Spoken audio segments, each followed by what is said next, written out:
Every year, the Royal Institute of British Architects holds a competition to find Britain's best new house.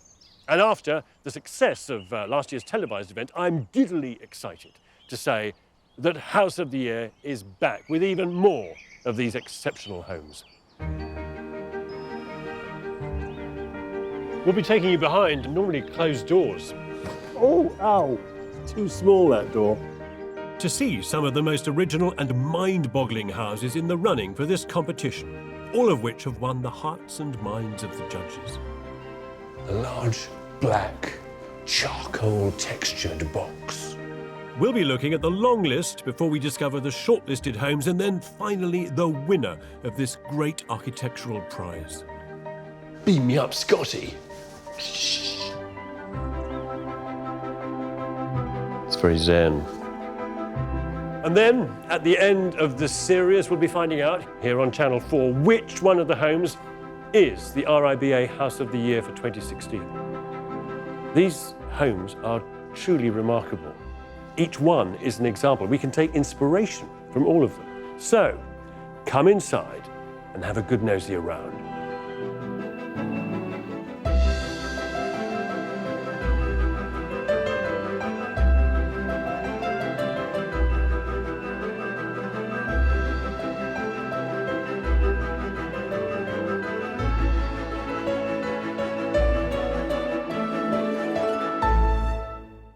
In this series, we are visiting some of the best new contemporary homes in Britain, which are all in the running for the Royal Institute of British Architects House of the Year. Architecture's sort of BAFTAs. There's such a sumptuous array of buildings to choose from that I've grouped them into some loose categories that suggest where new architecture is heading. We'll be seeing houses that reinvent small spaces. Houses that are exquisitely playful, and houses that make the most of awkward sites. Joining me exploring these glorious homes are architectural designer Damion Burrows. There's no protecting modesty, is there? And architect Monro. It's all about the view, isn't it?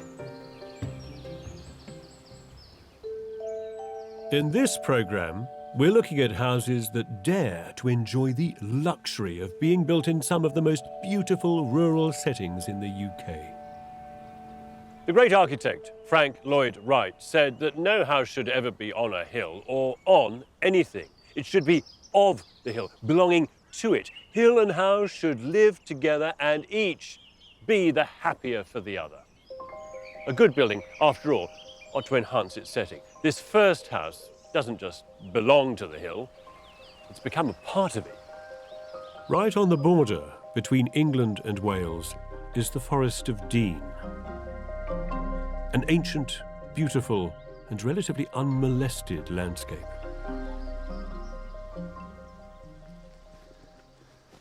So the question is, how do you get permission to build a significant new house on the side of a hill overlooking an unspoilt, beautiful valley like this? Well, the answer is partly with camouflage. You make the house part of the hill. This is Outhouse, a long, low building that projects just one single-storey facade to the open valley. Built of concrete, it's generous at 490 square metres of living space, broken up with 3 courtyards that shelter you from the wind. It's home to 2 artists, Michael and Jean, who each have their own studio here. It is a house of 2 halves. At the front are the south-facing living areas, kitchen, dining, living room, and 2 principal bedrooms. Running behind them is a 45-metre-long hallway, almost an interior road, behind which sits the workaday stuff. 2 artist workspaces lit by skylights, a guest bedroom and a plant room. Those skylights and internal courtyards suck light into the building. Remarkably, given its size, it appears very modest from the outside. This, by the way, is the owner's preferred method of transport in the building. Coming into it, There's an enticing staircase there that leads up to the wildflower meadow. Oh, pretty amazing view out there. And over the threshold, a large, black, charcoal textured box. Look, a garden. And behind that, a kitchen. Next to that, the sitting room, taking in those gobsmacking views. An enclosed garden, another one, second one. It's important because the building doesn't have formal gardens outside, so it captures these formal spaces. And through here, look, this is Michael's studio. Fantastic. Artist at work. Moving on, another little garden there. And then, out into the biggest garden, which is where the road stops. This is a big live-work project for the owners to have taken on. So tell me about where you were living and why you moved here. Trying to heat a Tudor house with oil-fired radiators is just hopeless. We wanted to build from scratch because the only way in which you can make an energy-efficient house is to start from the beginning, because you can then insulate the thing massively, which is 9/10 of the job, really. The house is super insulated thermally and also visually. The RIBA judges light the way its thick green roof runs backwards and up into the hill. It's a world away from what was here before, a rundown farmhouse with garage and pigsty, which stood on the site. It is a very relaxing building. It seems to be full of a lot of spaces for contemplation. Yes. So I wonder, how do you design that in? Well, I suppose with this one, I should go back to the origin of it. Where do you position a big building in that context? And came up with the idea, well, you anchor it by its history. And so we left the buildings, or the footprints of the buildings where they were, and scooped the meadow over the top. It took me a while to figure it out, but basically wherever there's been a building, that's where the black walls are. And then the road represents the road, the track that drove through the farm. And it was on the line of the old driveway. Yeah. It's a lovely architectural trick. Everything is flipped inside out. Each former building that was an inside space is now a courtyard. The old outdoor yards and track are now the new building wrapped around them. Chris asked us what we liked, and one of the things I said was courtyards. This is the footprint of the pigsty. We're sitting in the pigsty right now. There was only one real sticking point on the project. Chris Loyne, the architect, wanted to keep the original building's stone walls. It was the only battle we had, and we said no, we couldn't have it because of the pictures. It wouldn't look good. You need your wall hanging space. Yeah. Because the black is a very good foil for the art. So we felt terrible about it. It's your client's home in the end. Architects can become too arrogant sometimes, and I've made my case. I love the stone, but we wanted still to recognise the decisions that we've made about organising the building on the site by retaining the locations and the imprints of the original buildings. So we did them in the black concrete.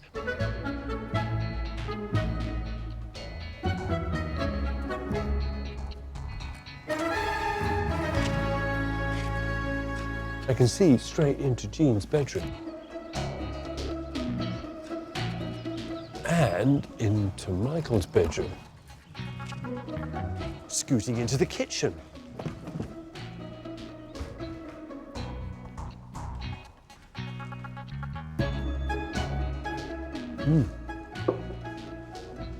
Oh, herb garden.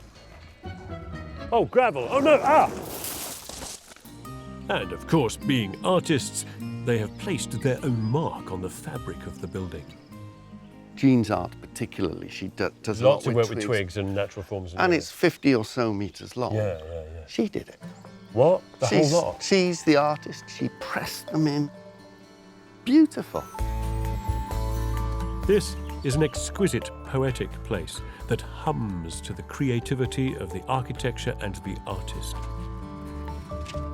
I can remember coming in for the first time and I was absolutely so knocked out by it, thought it was wonderful. I rang up Chris and told him, said that I was so thrilled with it. I arrived here, got into that studio, and I haven't come out ever since.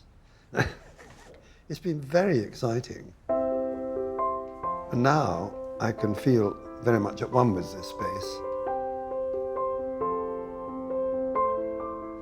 You might think that the genius of this place resides in the way that it glints in a come-hither way across the valley, and yet, up close, hides itself into the hill. But I disagree, see, because I think its genius resides in its earthy bones, in the board-marked concrete, these plant markings in these slabs. This building is as disarmingly open, welcoming, warm, and honest as the people that own it.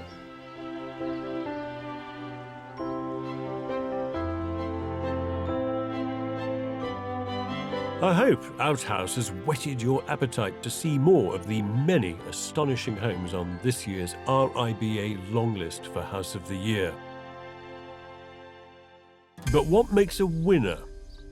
Last year, Flint House in Buckinghamshire took the prize, astonishing the judges in a display of craftsmanship and almost geological solidity. And its architect, Charlotte Skeen-Catling, gets a spot on the jury this year. We're looking at projects of very different scale, very different complexity. So what are the judges hoping to find? I think we're looking for something that is ultimately inspiring, has responded well to a site, trying to sort of make the spaces feel, I guess, lived in as well. You know, a place you can call home is important. This is House of the Year, after all. We're looking for something that surpasses people's imagination or people's ambition. So each one has a task, if you like, to make the lives of the people that commission them that much better and richer. Which makes the competition to find just one winner, of course, unbelievably tough. We have 4 more beautiful, bucolic new homes yet to see before we find out which of them are on the 2016 shortlist. Coming up, a loving restoration project in Wiltshire. The timbers themselves, I mean, they're just fantastic. You could be forgiven for thinking that the House of the Year award only applies to new buildings, but our next house shows that the RIBA judges value just as highly projects that lovingly bring our architectural heritage back from the dead and make it fit for the 21st century. Anstey Plum in Wiltshire was built in 1962. Now, pay close attention because this house has plenty of pedigree. It was designed by David Levitt, a famous 60s architect, and it shares the site with a garden studio later designed by yet another esteemed architectural duo. The 165 square metre house has been carefully resurrected into a 2-storey, 2-bedroom home. The ground floor is open plan with a living room and dining room at the front end and a kitchen tucked in behind. The first floor is home to 2 bedrooms and a bathroom. Damion Burrows went to meet owner Sandra and see it for himself. Hello. Hi, Sandra. How are you? Welcome to Plum. Thank you for inviting me. This house is amazing. I absolutely love it. This is wonderful. The interior is a reverential time capsule of classic mid-century modern style. Lovingly restored swathes of natural brick and exposed structural timbers. The timbers themselves, I mean, they're just fantastic. The slope of the roof, your eye is drawn right to the very top, to the very little apex of the roof up there.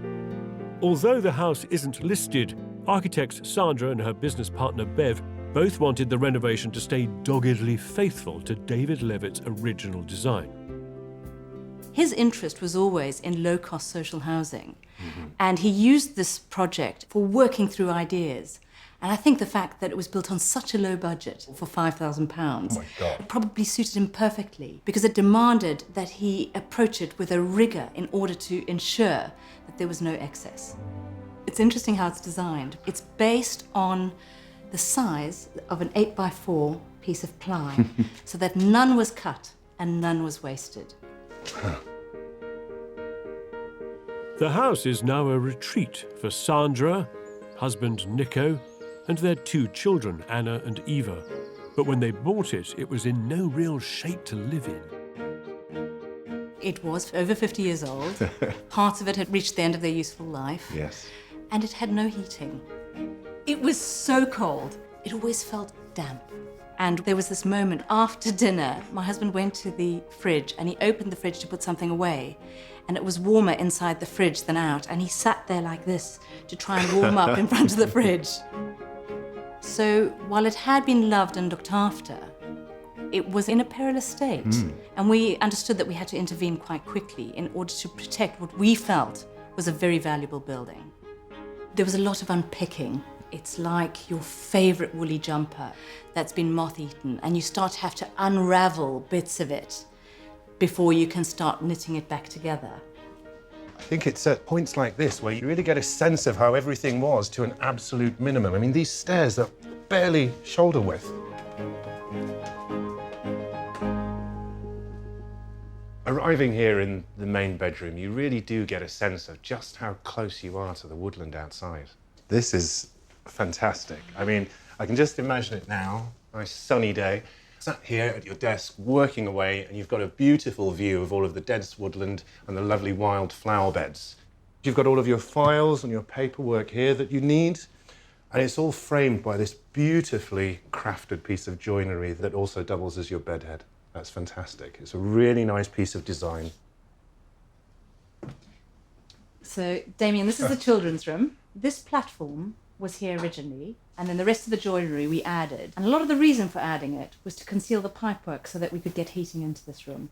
It actually feels like downstairs. For me, this feels like a condensed version of the house. You have the same slope of the roof. And what it does, it allows each of them to have their own space, as if they had their own bedroom, in what is a tiny one-bedroom house. And their own little private play area as well.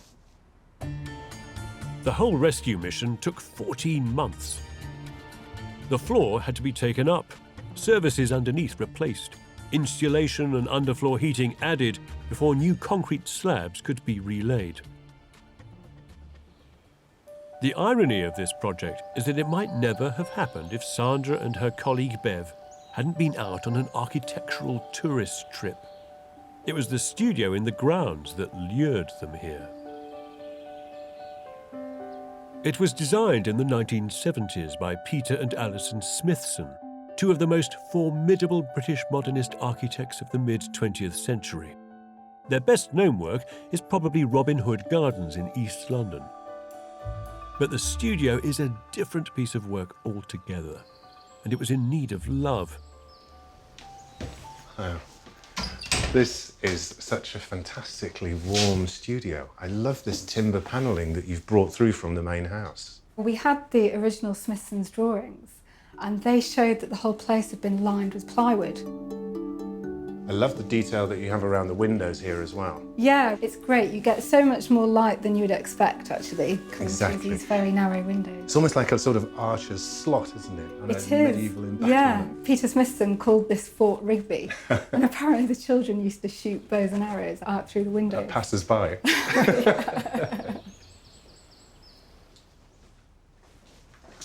Oh, wow. This is gorgeous. It's a real treat.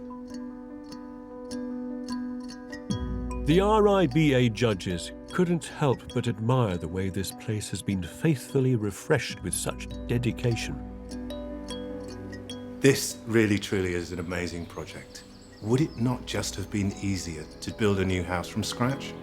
We were not tempted for a moment. We recognised that this was something very, very special, that had somehow slipped through the 20th century virtually unnoticed.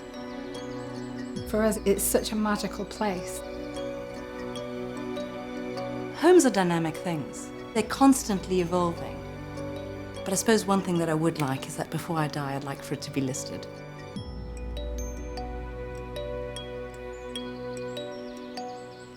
The renovation of Anstey Plum is a shining, fitting tribute to the original. The next house, however, won the judges' attention for a very different reason. Its ability to hide.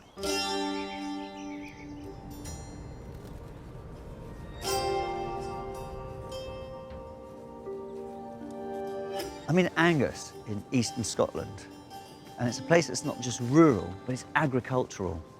And if you're going to build a new home in a working landscape like this, then you're going to have to make it fit in. And Zinc House does just this, by borrowing the language of nearby agricultural buildings to look as much like a barn as a house. Actually, it truly is a reborn collection of abandoned farm sheds. This is a 525 square metre, 4-bedroom house. On the ground floor, there's a family room, kitchen, dining area and open-plan living room, and a guest bedroom.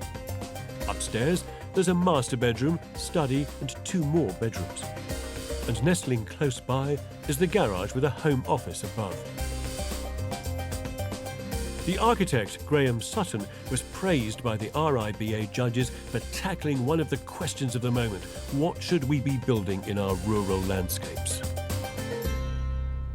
We wanted to make something that basically situated itself into the landscape almost invisibly, but make a very modern house. It's sometimes quite difficult in big open spaces to actually ground buildings in their place. While it signs itself off as a metal shed on the outside, on the inside it's anything but. Hiya. Hi, Zach. Come on in. Thank you. What a lovely barn. Thank you. It's really bright. It's really bright, isn't it? Yes.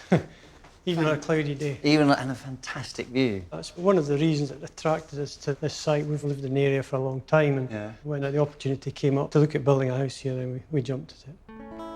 IT consultant Richard lives here with his wife Jackie. We like the large open plan idea and lots of glass to let light in, because the views and the light here is spectacular, and it changes obviously from day to day. The interior is the opposite of agricultural.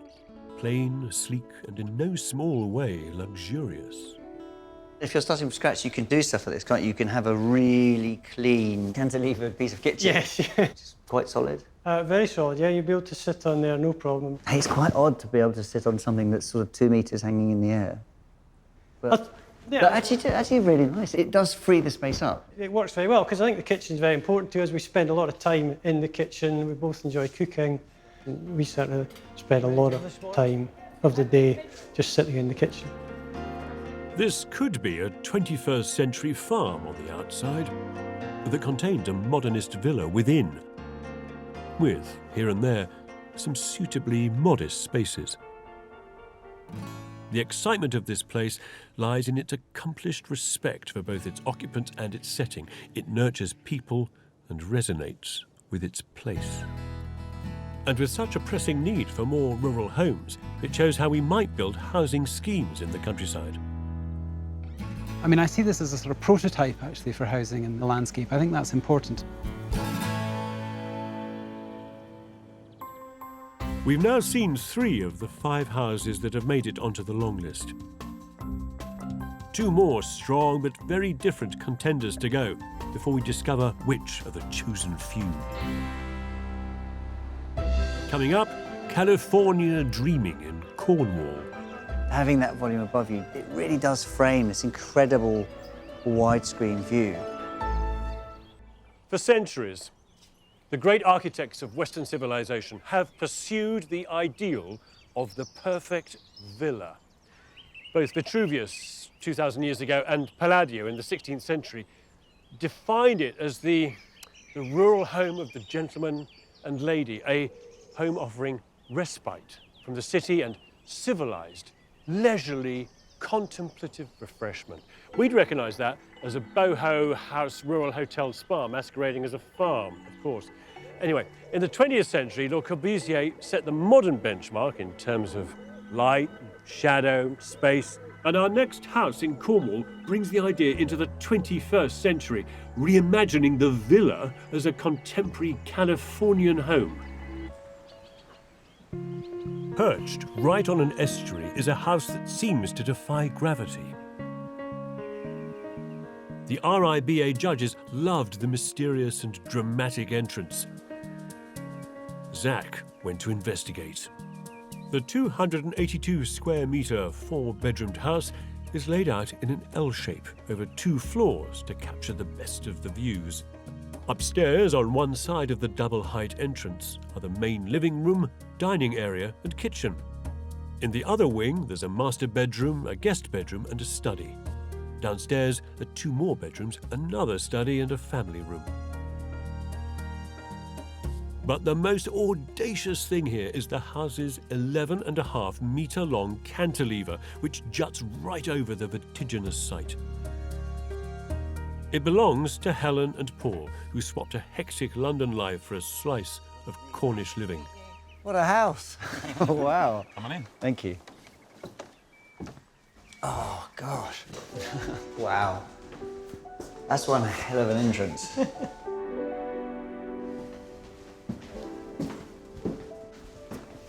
So here it is. Wow.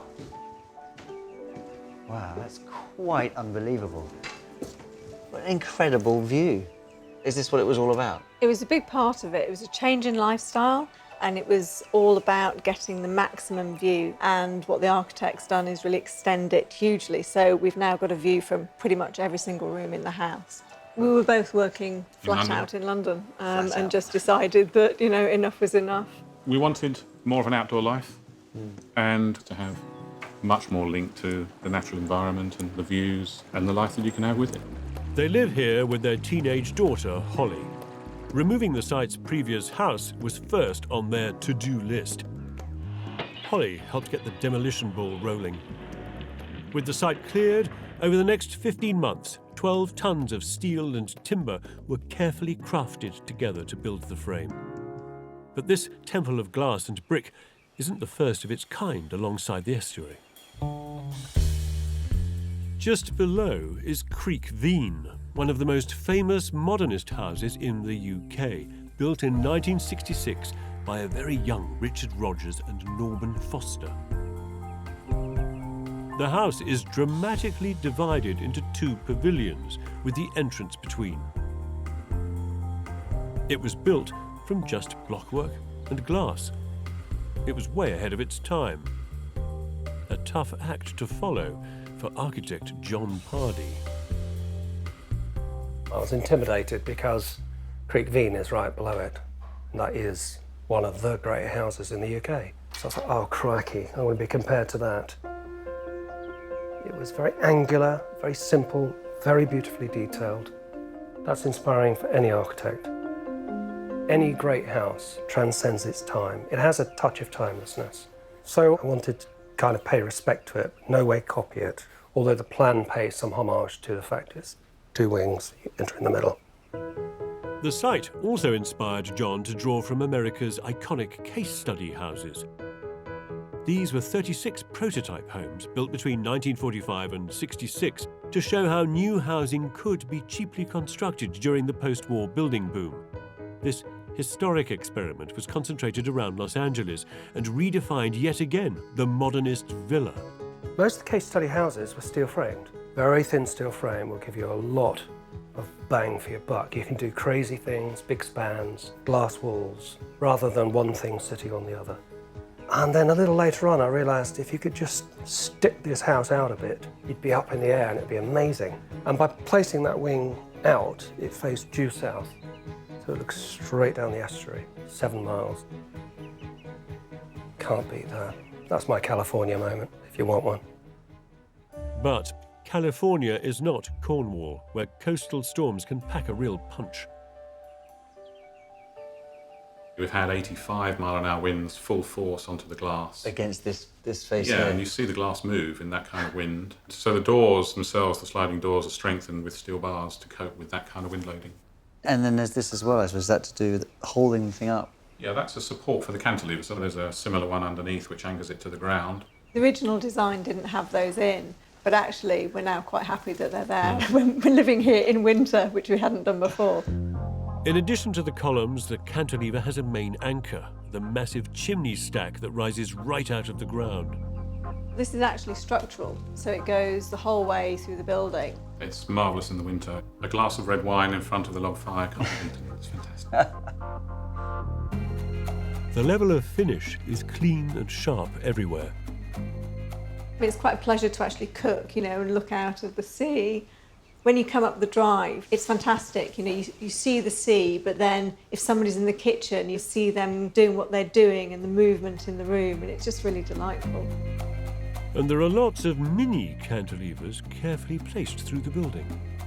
You probably noticed everything about the house and the furniture's cantilevered. We worked with John and these craftspeople and ourselves in designing what it was we wanted. It's only really from above that you understand how the cranked L shape of the house maximises the plot by fitting tightly along the hillside's contours. John Pardey has extracted the maximum juice from this site and invented a new minimalist cocktail for living. So this is where we keep our cookery books, which is nice and close to the kitchen. Just come across the entranceway and pick out what we want to cook for the evening. So each one of these is a cupboard? Yeah. All the way along here? Yeah. The full length of the house? Every room in this house drinks in a key ingredient of the cocktail, the magnificent views. Downstairs, there's plenty of direct access onto the garden. There's a media room, a study for Helen, and a guest bedroom. Oh, it's another incredible view. This is our outdoor dining space, really. So that barbecue is the same piece of structure as the fireplace upstairs. And from here, the cantilever really does something special. Having that volume above you, it really does frame this incredible widescreen view across here. That's one of the best aspects of this site down here, is that line across just really brings this view to perfection. Connection, refreshment, and respite. What more could you ask of the modern villa? This house does connect with the landscape in a really amazing way. The plan opens up to embrace this terrain, and this incredible cantilever lifts itself up and allows the landscape to go through underneath. That's the masterstroke.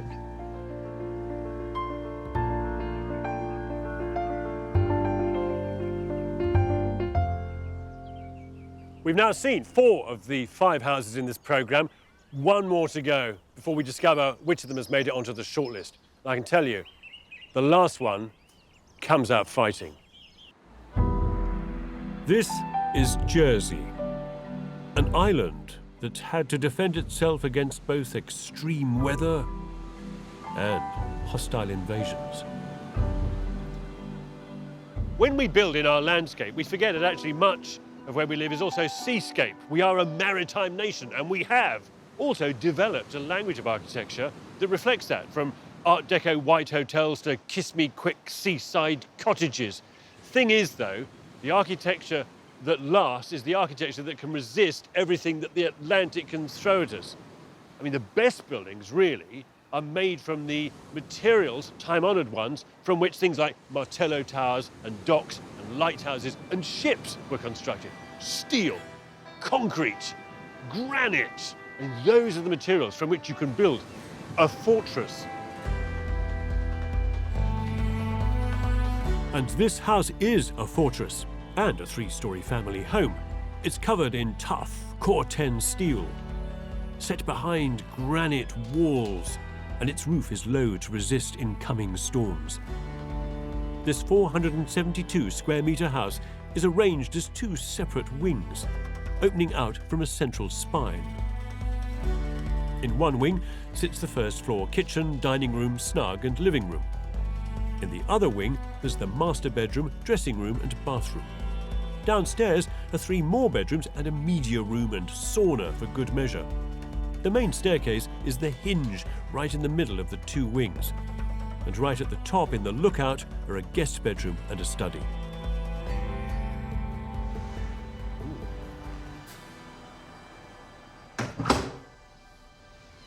How very cool and grey.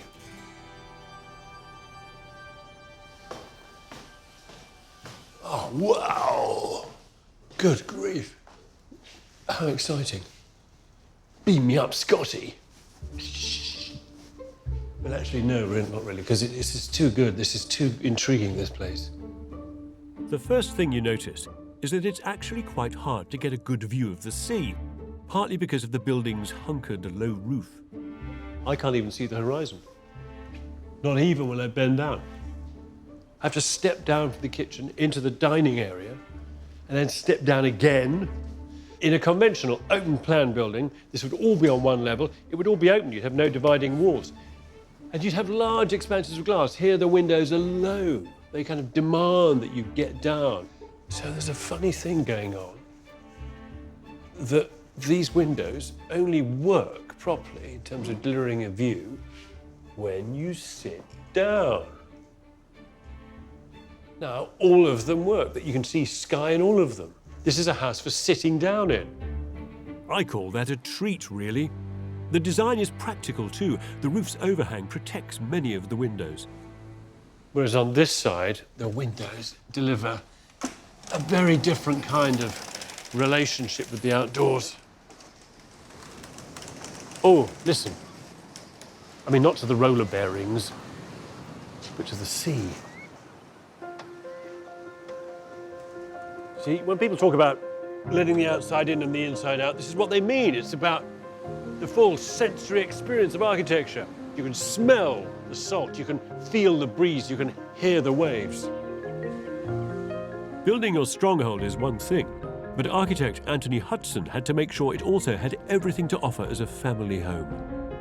You wouldn't normally build something like this right next to the sea because you'd want to see the sea, but it's just fantastic enclosure protecting you from the devastating westerlies and the gales. It's all about defence, and that's the defence against the rain, or the wind, the weather, and then referring to the history of defence of Jersey. Yeah, because all along the coast here, it's a continuous line of fortifications, it's amazing. with sea walls and Martello towers and gun emplacements, and this sort of takes its place. Absolutely. You get these wonderful Napoleonic Martello towers and then the German defences. And it's a sort of constant theme which has come into the house very much. Yeah, with some pretty solid materials. I mean, there's granite, concrete, Corten steel, you know, really robust, defensive. Yeah, and it's all about that weathering. I mean, you don't want a house which you need to keep on maintaining. So certainly anything which would look ghastly after a few years of gales and wind and stuff being thrown at it was written off right at the beginning. The rooted robustness and sense of belonging this house has is thanks largely to the way Anthony reused granite taken from the site's original building, a 1920s folly. There's a lot of granite here, so we've got wonderful granite workers working on the building and just love their trade. I mean, it's one of those things, it takes you back to the days of, I suppose, kind of medieval craftsmen. You just let them do what they do best and not control them. The head stonemason works locally on the island. My father passed the trade on to me. He taught me everything that I know now. And that's pretty much how it's gone with everybody in Jersey. You find quite a lot of stonemasons, a lot of their fathers were stonemasons as well. There seems to be a bit of a theme there. So yeah, it's pretty much passed on through the generations, and it's not an easy job. For this house, the masons were asked to blend 3 different types of Jersey's granite. Over 70% was what's known as Letac grey. Each piece has its own particular shape. We haven't a plan when we build these things. Everything's built as we pick it up, as we find it, which is also fairly unique. A lot of people build to a pattern. The masons puzzled their way through almost 90 tons of Jersey stone to build what looks like a modern-day keep. From here, you really appreciate now the protective way this building is organised around this corner. It all hinges on that central column. Whoa! And there's another story on top, a lookout tower.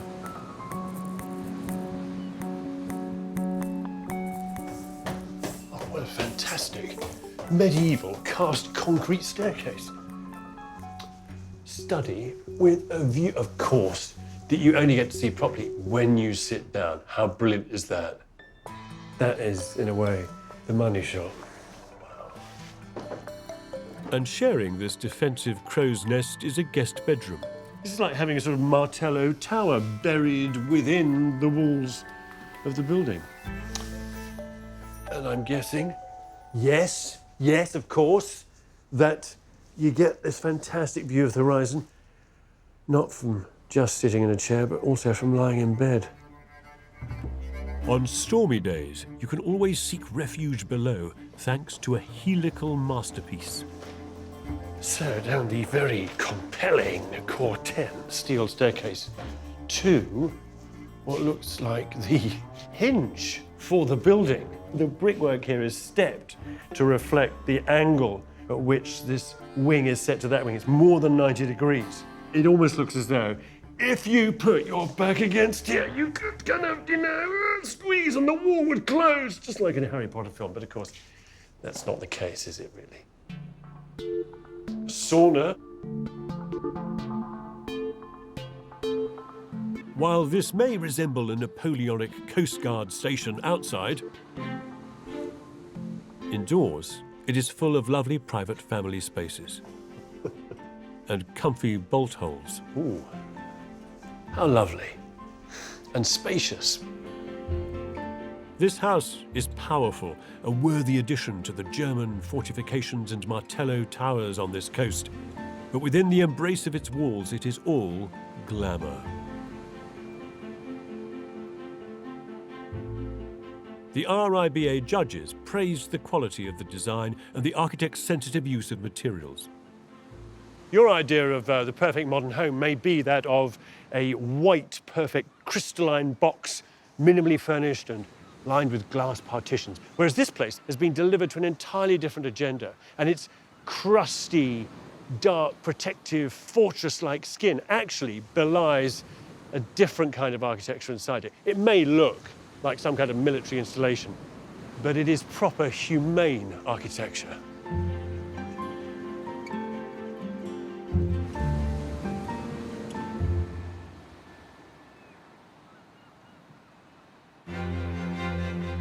Autobiography and sensitivity to the site mark out all the 5 rural houses longlisted for the RIBA House of the Year 2016 that we've seen in this programme. And now it's about time we found out which of these extraordinary new houses has made it onto the shortlist. The RIBA panel of 5 judges have had to embrace the difficult task of narrowing down the field to decide on 2 shortlisted projects.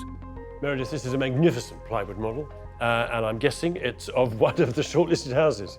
This is Outhouse in the Forest of Dean. The architect was Chris Loyne. Yeah. Fantastic house, we thought.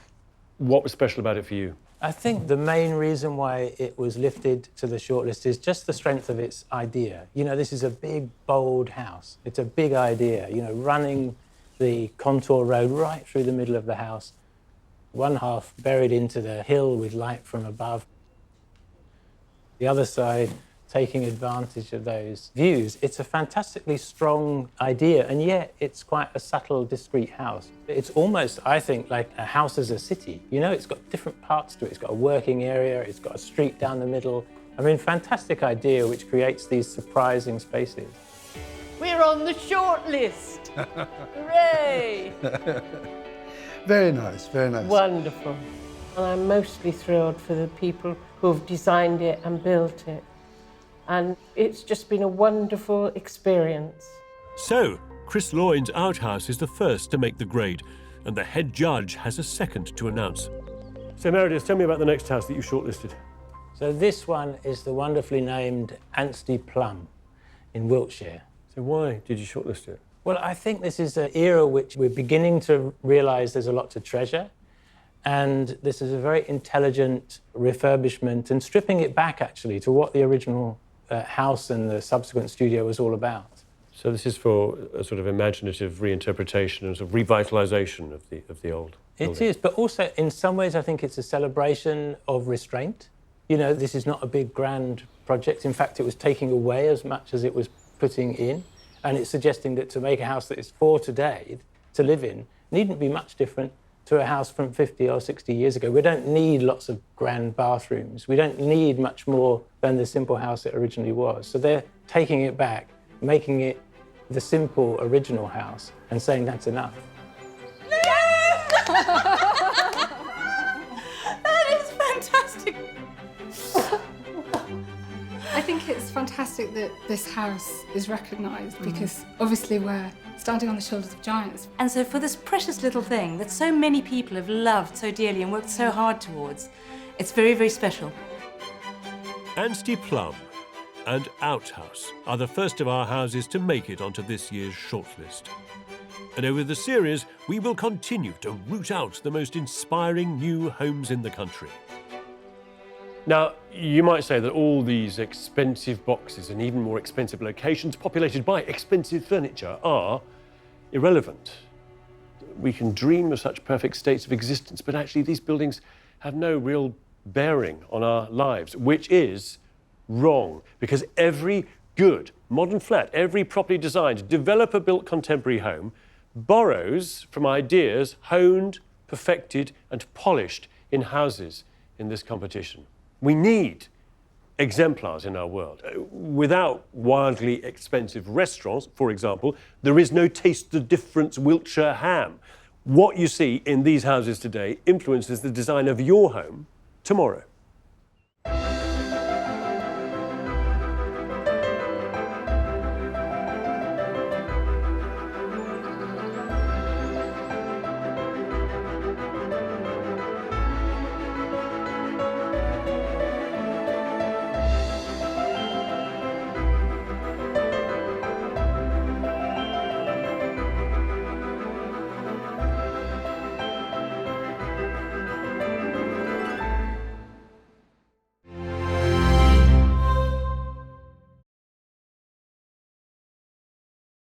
Every year, the Royal Institute of British Architects holds a competition to find Britain's best new house. And after the success of last year's televised event, I'm giddily excited to say that House of the Year is back with even more of these exceptional homes. We'll be taking you behind normally closed doors. Oh, ow! It's too small, that door. To see some of the most original and mind-boggling houses in the running for this competition, all of which have won the hearts and minds of the judges. A large, black, charcoal textured box. We'll be looking at the long list before we discover the shortlisted homes and then finally the winner of this great architectural prize. Beam me up, Scotty. It's very zen. And then, at the end of this series, we'll be finding out here on Channel 4 which one of the homes is the RIBA House of the Year for 2016. These homes are truly remarkable. Each one is an example. We can take inspiration from all of them. So, come inside and have a good nosy around.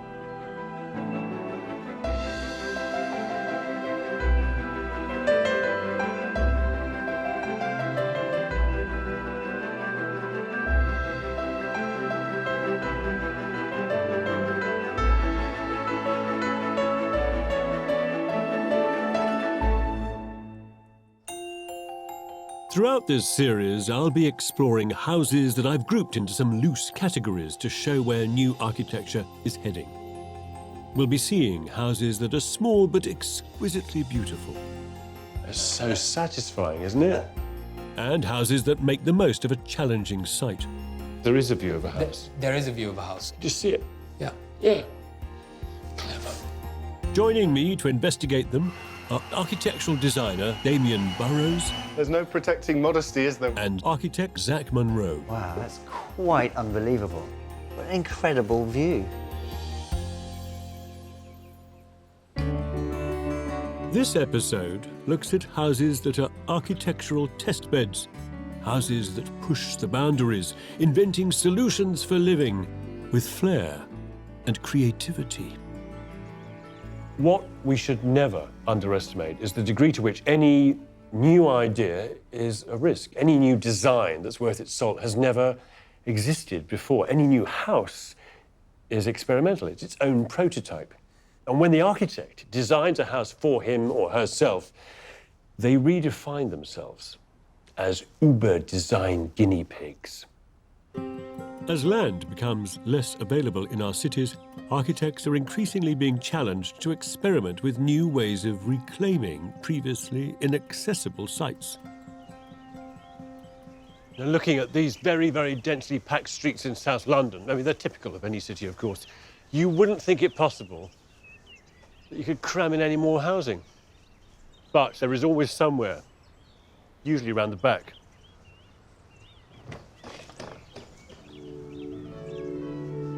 So this house is part of a subversive movement in building, where architects find little scraps of land, little garages, unused plots, gardens even to build on. This is backland architecture.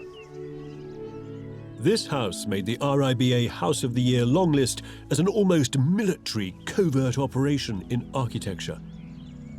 It digs underground to maximize space and camouflages itself with mirrors to reflect back its surroundings. With only 128 square meters of floor space, the aptly named Covert House has an upside-down layout. On top, there's a kitchen, dining and living area which opens out onto the garden. Running around two sides is a light trough which illuminates the basement where all 3 bedrooms have south-facing windows. Behind them, there's a living area and 2 bathrooms. Hello, how are you? How are you both? Yeah. Good to see you both. Deborah and David, known as DSDHA, are not only the architects, they also live here with their 2 children. It doesn't do that conventional glamorous thing that everybody wants, which is all a bit too polished. Yeah, it's not a gallery space, it's earthy. The idea here is that you actually can feel how the building was crafted, so it's not just one of these kind of CGI experiences. They bought this period house, which they then sold, keeping its overgrown garden to develop for themselves. It took us 4 years and an appeal, very slow, rather painful process given the number of 23 neighbours that we've got here. Yeah. I think most people are just worried about change. It's actually not only just neighbours who are sensitive here in Clapham, it's a conservation area, it's a sort of historic district. The permission included strict height and boundary constraints, so there was only one way to go to get a family-sized house. It's gone down about 5 metres altogether. We had to dig and make an upside-down house. Almost gone back to Georgian trick. They had houses with basements and you go up a few steps to the entrance, and that's to let that extra light come in.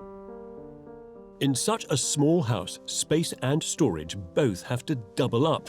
Every fixture seems to be multifunctional. So this is practical storage. Oh, yeah, but it's yeah, also yeah. a light, and it's also a window, so you can get sunshine yeah, coming yeah. through. So it transmits and also glows. It does all of these things. So the idea is that when the children are downstairs and they want to make their noise and have fun, Yeah. we can close this door, be very quiet.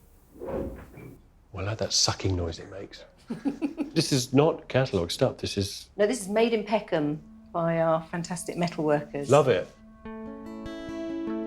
As far as possible, everything is sustainable and locally sourced.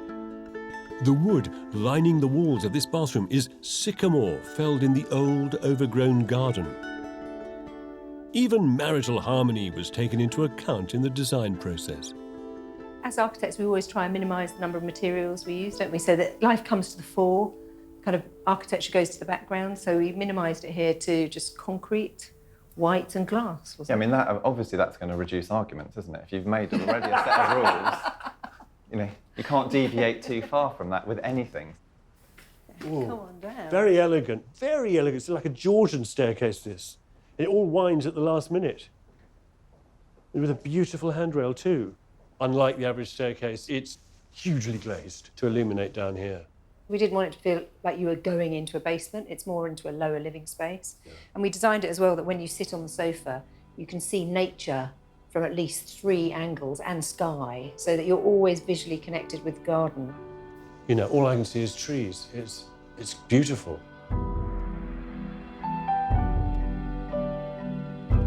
One bedroom here, facing onto the little terrace there. 2 kids, 4 of you. Where do you sleep? Just through here. Through the wall of storage. Yes. So away from This is a large room in here. And also a working space.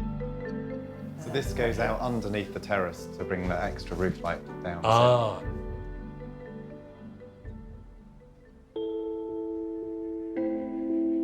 There is one thing you just can't get away from in this house: the material it's constructed in, concrete. And with such a difficult site access, it was particularly tricky to build with. On the day when they were pouring in the height of summer, the first lorry came and they pumped it in all the way from the road. The lorry was delayed. And you can see that, oh dear, the concrete is just about to solidify. And just in time, the next load came and then the next. You get this landscape of the first pour showing itself, which we love. It is. Yeah, and you can trace that around different parts of the house. Oh, I see it there. It's amazing, to think that you can, you can actually read see the actual timeline of the building. Lots of chamfers on the reveals on the inside. What's that about? We wanted to maximise the amount of light we had down on this lower floor. But also, when you're in the space, we wanted to maximise the view out. So we came to this idea that if we chamfered the edge of the concrete, we'd actually allow more view than if we'd used a traditional square edge. If this house stops at nothing on the inside to provide the highest quality light, space and delight, then its external skin works just as hard to soften its edges with ambiguous reflections. It's having that belief that you should be able to build more in cities in Britain. The sort of folly of these huge territories going uninhabited. So I suppose it's audacity to say, we think this should happen. Ordinarily, when an architect builds their own home, they use it as a test bed for bringing all kinds of disparate ideas together. Whereas actually, this is almost the opposite. This is the distilled summation of a lifetime's work. A shining exemplar, a new prototype for a new kind of backlands architecture. Deborah and David have done all the hard work so that the rest of us don't have to.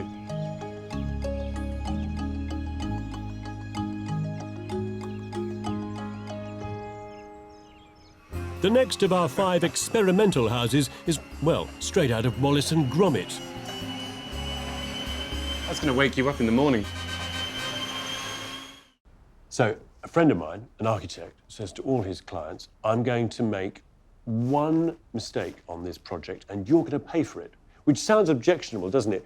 But it isn't, because no building is worth its salt unless it pushes some kind of boundary and experiments a little. With experimentation, there is, of course, an increased risk of failure, but there is also an increased risk of joy.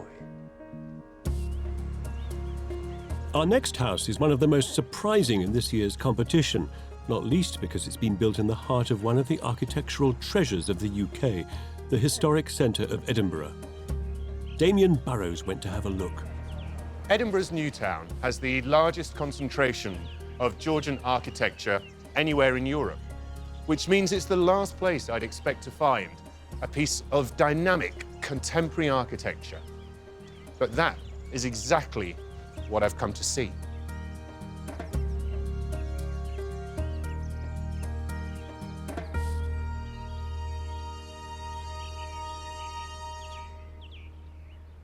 On a plot only 6 metres by 11, the size of a small one-bedroom flat, an astonishing 165 square metres of living space have been conjured over 8 interconnecting levels.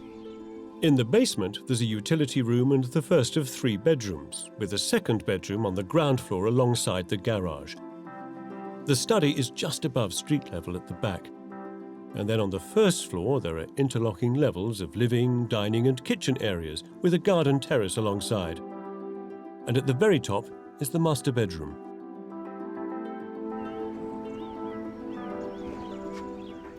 It took Richard Murphy, the architect and owner, 9 years to realise this dream. Hello. Richard, how are you? Hi, good, good. Oh, fantastic. It's Has very an effect warm straight feeling away. here with all of the timber. There's a lot of timber. Well, come on up. Usually when I show people, I let them go first, because 1 in 10 people walk straight into this mirror. Oh, wow. I mean, that is fantastic. It's a great little device, isn't it? It really opens up the space, but it's huge as well. Oh, Richard, it's a great space, but it's quite dark up here. Well, this is the wintertime mode, and What interests me a lot about domestic architecture is how it can change from winter to summer, because we're, particularly in Scotland, obviously, there is a big difference in daylight. So there's shutters everywhere. If you want to have a go, they just slide. Oh, fantastic. And then the big one is here. Oh, wow.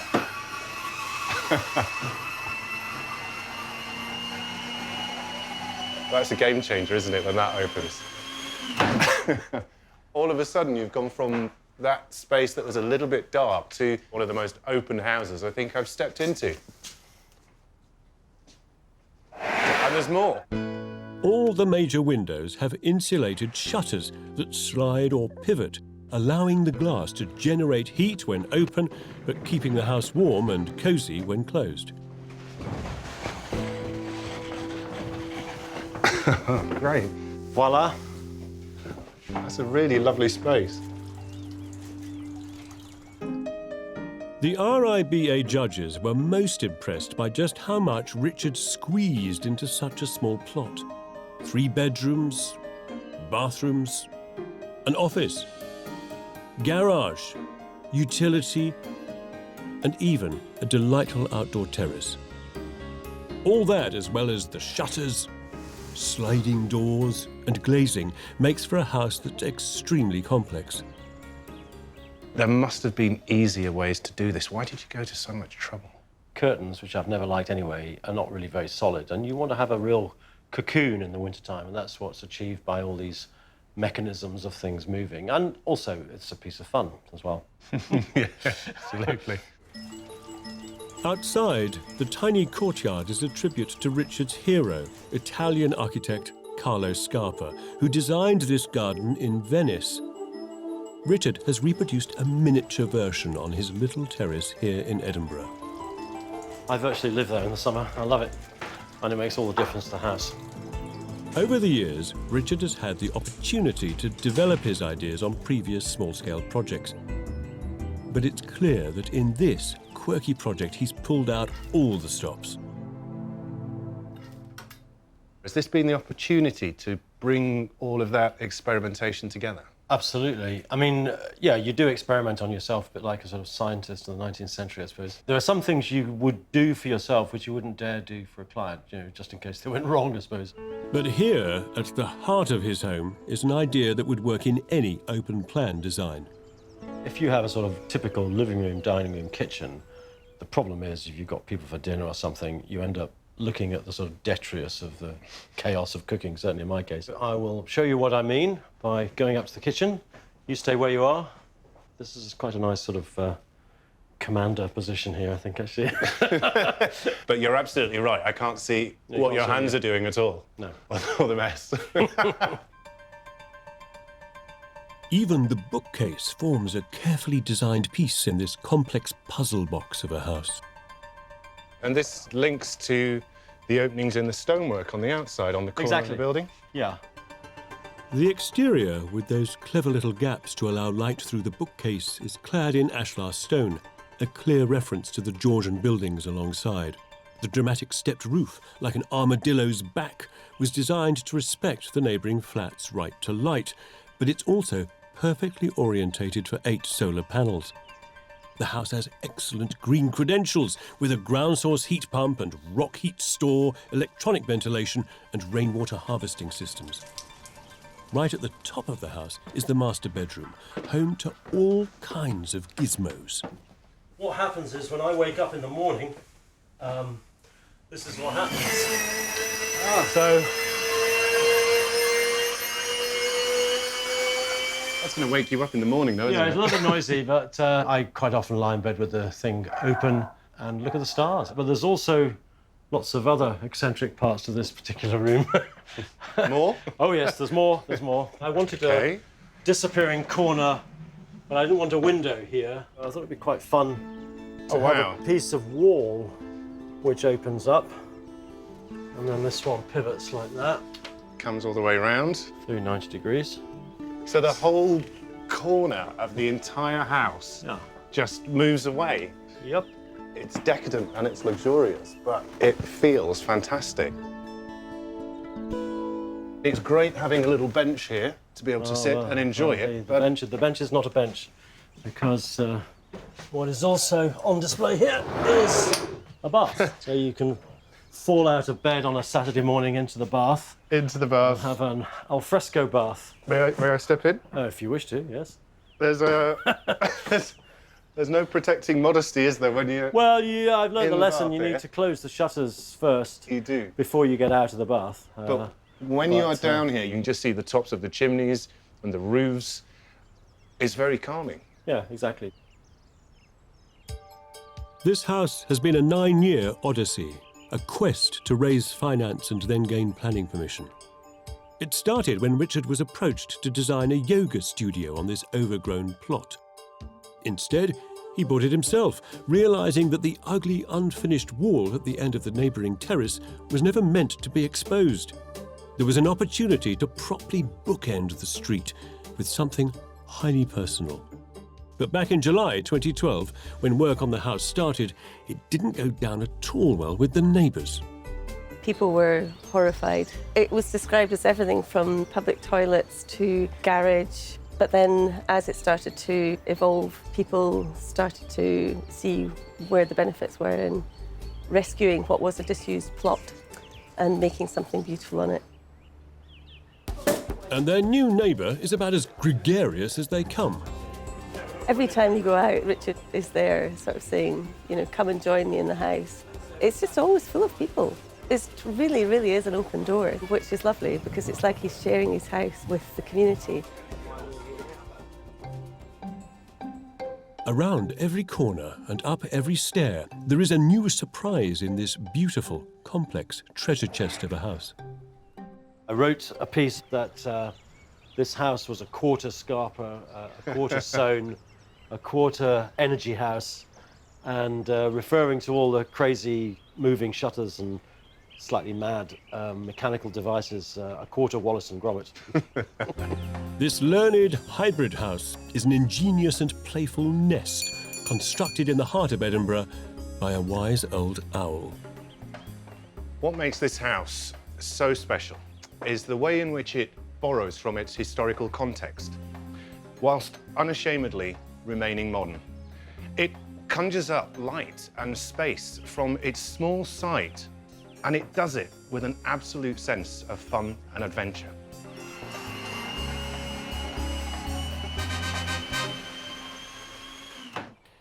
So, we've seen 2 extremely inspiring experimental houses. There are 3 more to go in this programme before we find out which ones have made it to the shortlist. Coming up, an extension with a Japanese personality. The bath drains straight onto the floor. And a modern house in a traditional Cumbrian town. Look at this. It's all about the view, isn't it? Buildings are not mass-produced objects like spoons. I mean, spoons are the same forever, whereas buildings adapt over time with the people who commission and use them with their context too. The next contender is a beautiful example of a home that has been adapted, stepping into the future while also embracing the past. Extensions. What stays, what goes? Do you keep the old, or do you begin again entirely from scratch? Or maybe there are ways architects can experiment to allow the old and the new to coexist, producing something far more memorable. So what have they done to this small detached house on the end of a terrace in South London? It's clear the front has been given a careful facelift, but the main entrance seems to be round the back. Oh, wow! It's like a building with 2 facades. That's very different. Here, a family of 4 on a tight budget wanted to extend their 2 up, 2 down by adding a 3rd bedroom upstairs and a more open-plan layout downstairs. But instead of tearing down the old lean-to on the back, it's been creatively embedded within the new facade, keeping a trace of the building's history within its very fabric. The extension includes an enlarged kitchen, a dining area, a downstairs bathroom, and upstairs a master bedroom. A central void drops down between the old and the new halves of the house to allow light into the heart of the building. Hello. Hi, pleased to meet you. Nice to see you. The family employed architect Taro Tsuruta. This is a shoes off Yes, Japanese good. house. Yes. Yeah? Thank you very much. Are the owners Japanese? Yes. They are? Yes, my friends. Called the House of Trace, the RIBA judges really liked the inventive and exciting way this place melds the traditional British terrace with modern Japanese thought. Wherever the old and new meet, the join has been emphasised rather than hidden, not just on the facade, but also within in the central light well. Even repaired structural faults like this crack are celebrated. Trace of crack, trace of building, hence the trace house. And then house had memory, which is we keep in this extension. So this house is called the House of Trace. So we kind of like celebrating rather than sort of hidden. This is bathroom. Downstairs bathroom. The bathroom, too, is unusually kitted out. Am I imagining? No. The bath drains straight onto the floor. Yes, this is an open joint drainage. So we have a tanking blade underneath. Okay. And then there is a drainage gutter. This lovely elephant tap on the bath that drains straight onto the floor was designed by Taro out of utilitarian copper piping. Actually, copper is ages and then patinates. So you can see the passage of time. My client want to recognize, time is passes as is. So this is part of this memory idea. Okay. Everywhere I look, Taro has made clever use of low-cost, easily available materials. Rather than an expensive stone floor, you just laid concrete garden tiles down. £2.50 per each. The idea of keeping a note of the building's history extends to every fixture. Even the part numbers used in the building process are on view. We kept the other trace number. Trace of the process that made it, which is nice. Yeah, and also this was necessary for a builder to recognize which piece which goes. Of course, yeah. And I use all Eastern European. They didn't speak English, so it was necessary, All the furniture, including the kitchen cabinets, has been designed and cut in plywood by Taro in a process known as CNC routing. CNC standing for computer numerically controlled. CNC is normally associated with cheap, mass-produced furniture, but here it's been used to make bespoke items for a really very crafted home. Taro designs his tailored furniture on his computer and just emails the flat pack layouts to the factory. They then program the CNC machine to cut the pieces. The accuracy is extraordinary, to within 0.1 of a millimetre, and Taro can expect delivery within a week of sending in his designs. So it's quick and it's cheap, yet still beautiful and bespoke. Taro's really embraced the software to make very elaborate structures from CNC. So, yeah, pretty advanced kits that he's making. In House of Trace, even the staircase has been made using CNC processes, and since he can, Taro's included little cartoon manga characters. Oh, just that one? Yeah. Another one. Another manga character up here. But there are also great architectural moments in this building. The central light well, for example, which offers sightlines through the house and brings light to the central kitchen. And everywhere, there are these reminders of the house's history. So I can understand why your clients here would be interested in memory, but do they matter to you, these ideas? Yes, my mother became Alzheimer, and actually memory can be lost. Yeah. So what you're saying is that actually, if we build entirely new and we erase constantly, we're sort of creating a collective urban Alzheimer's. Yeah. In the bedroom, in the extension, there are more surprises. This ceiling's joyful because it suggests we're in a sort of South London industrial extension, a kind of 19th century workshop. Even the bed has been given Taro's special treatment. What are you doing? Just this bed, actually, bit of more function. Oops. This is a double bed. Yeah. And we have a spacer. This is a queen bed spacer. So we take this off. So you can expand the size of the bed. Oh, should I take this one out, yeah? Yeah. Oh, it says on it says double. It's a double spacer. So when you're going out with somebody, start with the double bed, your partner get pregnant, queen's bed. And then for the emergency, your partner left you. Or you go back to single. Yeah. A single bed and a sad bench. Well, it's a bookshelf. Bookshelf! The traces of the construction process, whether in CNC'd plywood or in wonky brickwork, that are embedded throughout the house are persistent reminders of the importance of making and how through making we make sense of our world. This building is not an exercise in the minimal. It doesn't seek to be an exemplar of perfection, but you know, don't be seduced by the idea of the ultra-rational, because actually as creatures, that's the last thing we are. We are creatures motivated by memory, nostalgia, and the imagination. Things which great buildings like this can provide in spades. House of Trace celebrates the memory of place and how we populate and use it. And our next house tackles a similar conundrum. How do you build a large contemporary 4-bedroom house in the heart of a conservation area, taking the best of the views and not upset the neighbours? Zach Monro went to see how it's been done. I'm wondering where this house is, because it isn't obvious. But I think I found it, and it's not at all what I was expecting. This seems less like a house and more like a collection of metal sheds placed almost haphazardly among some ancient town walls. This carefully embedded house is made up of 2 parts. The main living room upstairs opens out onto a large terrace, while below are 2 of the bedrooms. The second part contains the kitchen diner upstairs with 2 more bedrooms, a workshop and the garage.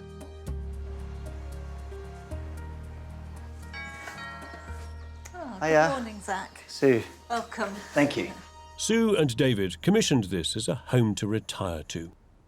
It is quite unusual. Yeah, it's not what you would expect at all in a small market town in Cumbria. No. Unlike the more traditional architecture here, this home has large, carefully composed picture windows, bringing light deep into every room. It has a generous glazed atrium at its heart and plenty of open outdoor and indoor spaces. The RIBA judges were able to admire a design that did its utmost to get on with the neighbours. Hiya. David. Nice to meet you. Lovely to meet you. Thank you for welcoming me to your home. Pleasure. Look at this. It's all about the view, isn't it? It sure is, yeah. Yeah, the view's pretty special. It's interesting, though, because it's a traditional Cumbrian town.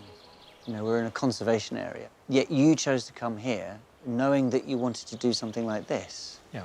And there's something unusual there, isn't there? David and Sue lived in a traditional English country house for many years, but they were seduced by the expat lifestyle while based in Abu Dhabi. We lived in a very modern, bright, airy house with lots of glass and very high ceilings, and it was such a contrast to our old mill house. And we found, to our surprise really, that we just loved living in a modern house with all the clean lines. This sort of open, airy architecture is not thick on the ground around here. So David and Sue found this site with existing and very unpopular planning permission in place. They were determined to build something better and rather more modern, which of course could bring with it a new set of local objections. I was certainly aware that it was a very different sort of house, and I didn't want that to be a problem with regards to us fitting in with the community. In choosing an architect, David remembered someone he'd shared an office with back in the 1980s. It was a residential property that I'd seen on the walls of their practice that never actually got built. That gave me the idea of picking up the phone to him. Our knowledge of the work and experience that he'd got, not necessarily residential, I thought that was an advantage because he was going to then be able to bring a fresh approach. Rab Bennett's practice designs large-scale projects. This, their first private house, was a test to create a spacious home that wouldn't overpower the site. Rab knew he had to get the community on board. The consultation process is two-way. and you have to go prepared to listen and, if necessary, adjust the scheme. They were relieved to find that their views were not blocked and that the site was enhanced rather than the opposite.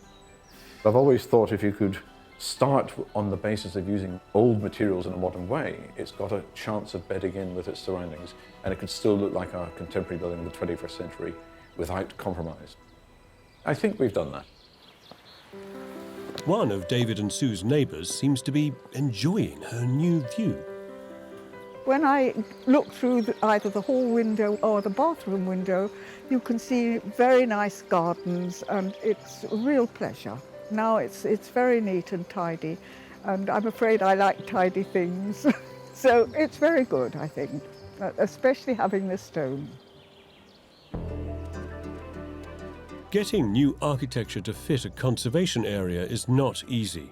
It takes discipline and creativity, imagination paired with a love for traditional materials and techniques, which extends here right inside. My dad was a joiner, and then I carried that forward into my own lifestyle now, which is making classical guitars. So again, I'm working with wood.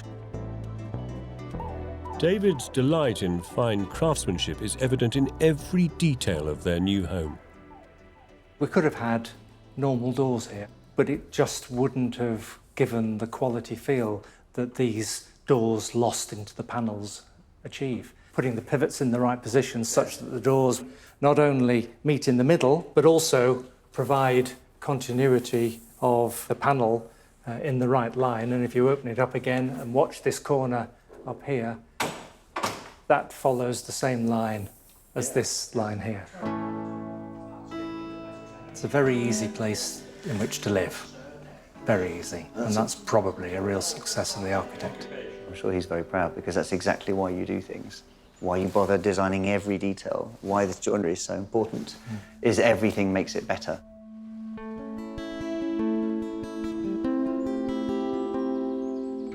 What strikes you about this building is that it's born from an immense amount of consideration for the landscape, for the local architecture, and for the local people. And that brings a modesty to it. And it's a modesty that kind of belies its significance as a new building that belongs here and that is actually a home.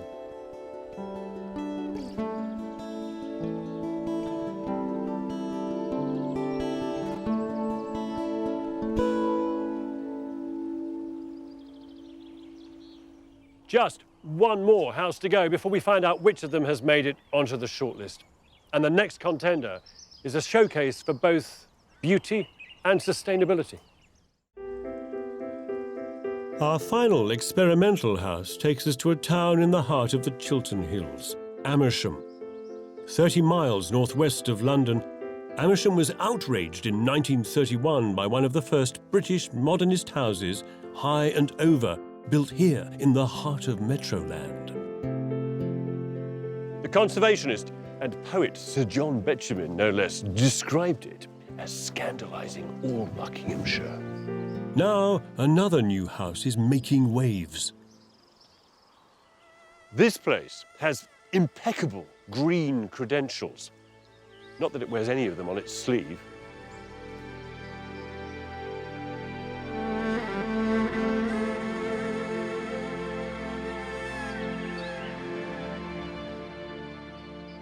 And this house is no white modernist wonder. It's more rooted in the traditions of arts and crafts suburbs, beautifully built from flint, cedar, Corten steel and zinc. There are 3 bedrooms in this 2-storey home, tucked beneath a long, eccentrically pitched roof which turns its face to the southern sky for solar gain. The ground floor is open plan, combining the kitchen, dining room and living room into one space. A study sits next to the entrance. On the first floor are 3 bedrooms and bathroom with a south-facing double-height light well over the living area. Outside is a garden studio and in between a courtyard sun trap.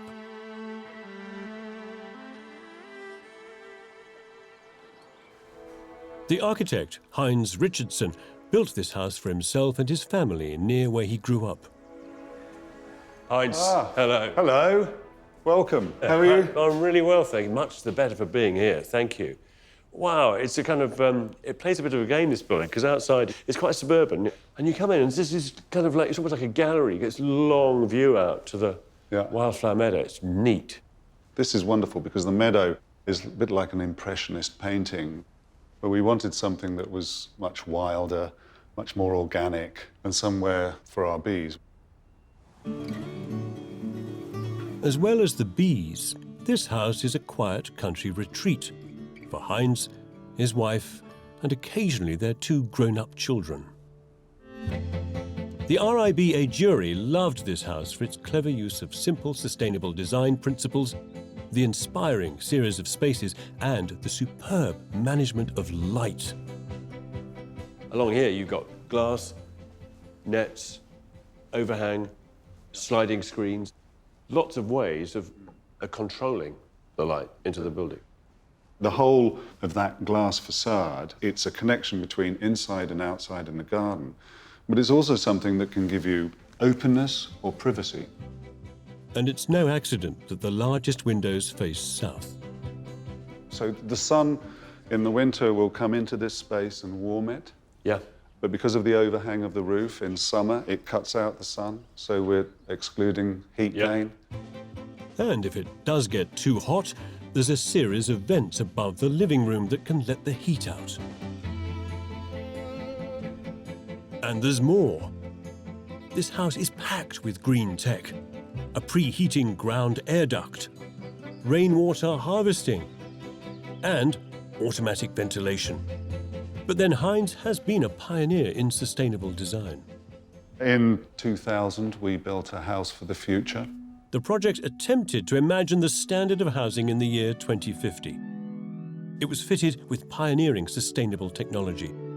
But this home is just as eco. The whole sustainable agenda, it's now much more commonplace. You can actually embed it in a house from first principles, to use the sun, to use the orientation, to use the way that the building is constructed, to make your house more sustainable. I'm not surprised to hear that Heinz spent years studying the site before he started work. We lived in the house that was on here when we bought the site for a couple of years. So I got to know how the light moved around and, you know, where the views were. I stood on the roof of the other house and worked out what that I could see. Good architecture requires a lot of research and reflection. Every corner of this place, every shaft of light and view seems mature and considered.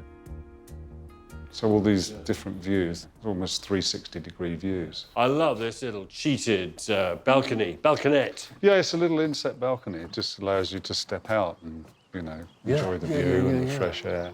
And you get the garden.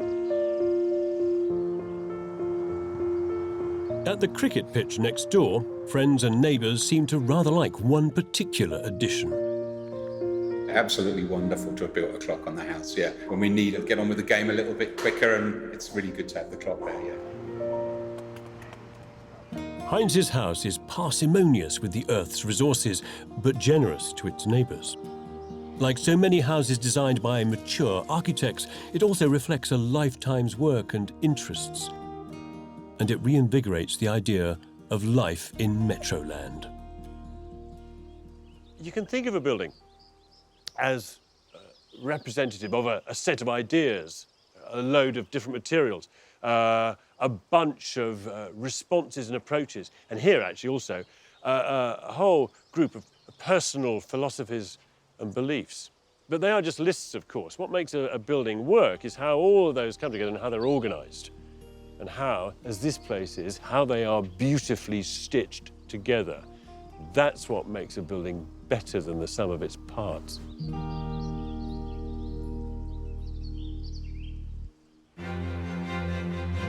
We've now seen all 5 experimental homes on the long list, all potential winners of the 2016 RIBA House of the Year award. South London has gained some undercover architecture in the carefully concealed Covert House. A Cumbrian market town has been politely introduced to 21st century architecture, carefully stitched into the place with stonework. In Amersham, Metroland has been gently stirred by a low-impact version of the suburban home. An ingenious Wallace and Gromit box of tricks has landed in the heart of Edinburgh's new town. And southeast London has kept a clever note of its past in the very fabric of House of Trace. So now we approach the great moment where we discover which of these extraordinary new houses has made it onto the shortlist. I'm meeting with jury member Charlotte Skeen-Catling to find out which of these experimental houses has gone through. So tell me about this first house that you've shortlisted. This is the Covert House by Deborah Sant and David Hills. And this was a very interesting one for us because they've managed to create something that when you first arrive appears as a very tiny jewel-like object sitting within the middle of the site. Then it unfolds as you enter it. And then you've got a treatment of the external surfaces so that it sort of disappears. Yeah. And It's a shrinking violet. But it's not. A lot of It's space, very lot of volume. tough. It's very robust and it's very rigorous. Wow, that's amazing. Hey, that's really good news. I didn't even know it was being drawn down to a shortlist so soon. So Charlotte, tell me what the second project is you've shortlisted. This is the Murphy House in Edinburgh. It responds to its context in an incredibly complex way. Quite a tough site because it Yeah. was, you know, at the end of one terrace but perpendicular to Yeah, another. yeah. It was overlooked a lot. Absolutely. And had to address the street as well and add somehow to the character of the new town. Yeah, and it really does that. This isn't a large building. I mean, he's squeezed 3 bedrooms onto a really small site. Each time we opened another door, we couldn't believe, you know, a garage, another bedroom, a third bedroom, terraces. Yep.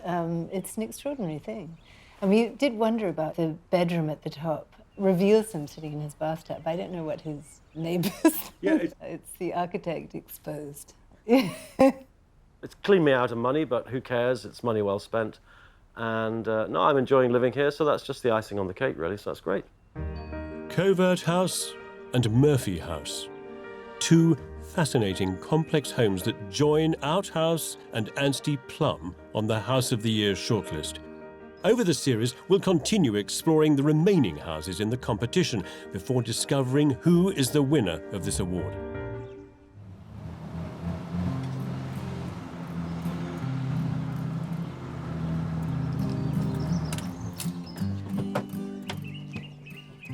So, why hire an architect anyway? When you buy a car, you get excited, of course, by its acceleration, by whether it has leather seats and go-faster metallic paint. You don't worry about whether it's going to get you from A to B or whether the doors will fall off. The same applies when you're looking at a new house. Employ the right architect, and you get a super-engineered, sleek, jaw-dropping, timeless slice of beauty, whatever your budget.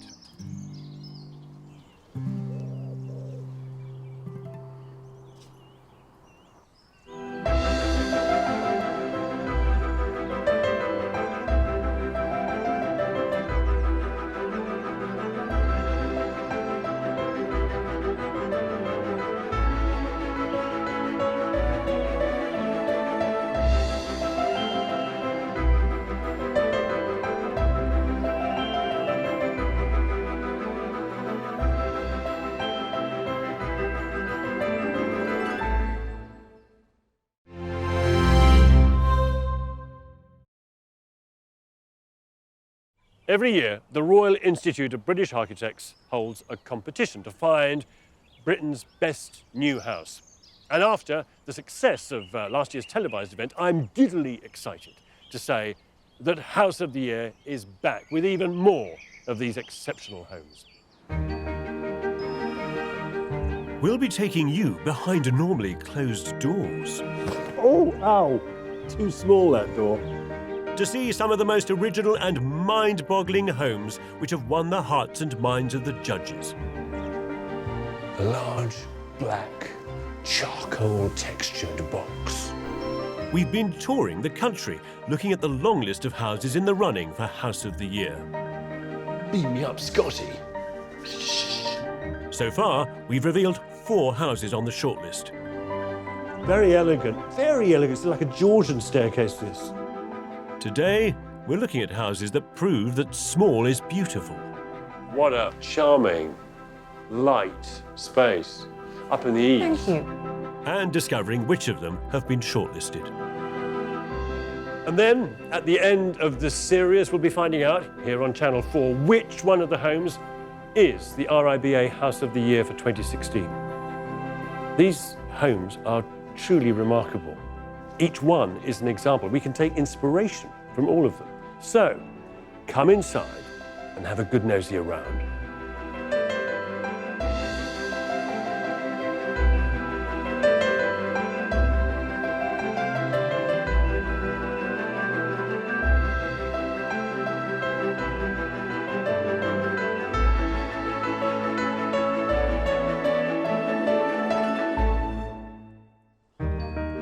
So far in our romp through the competition, we've seen houses built in the open landscape.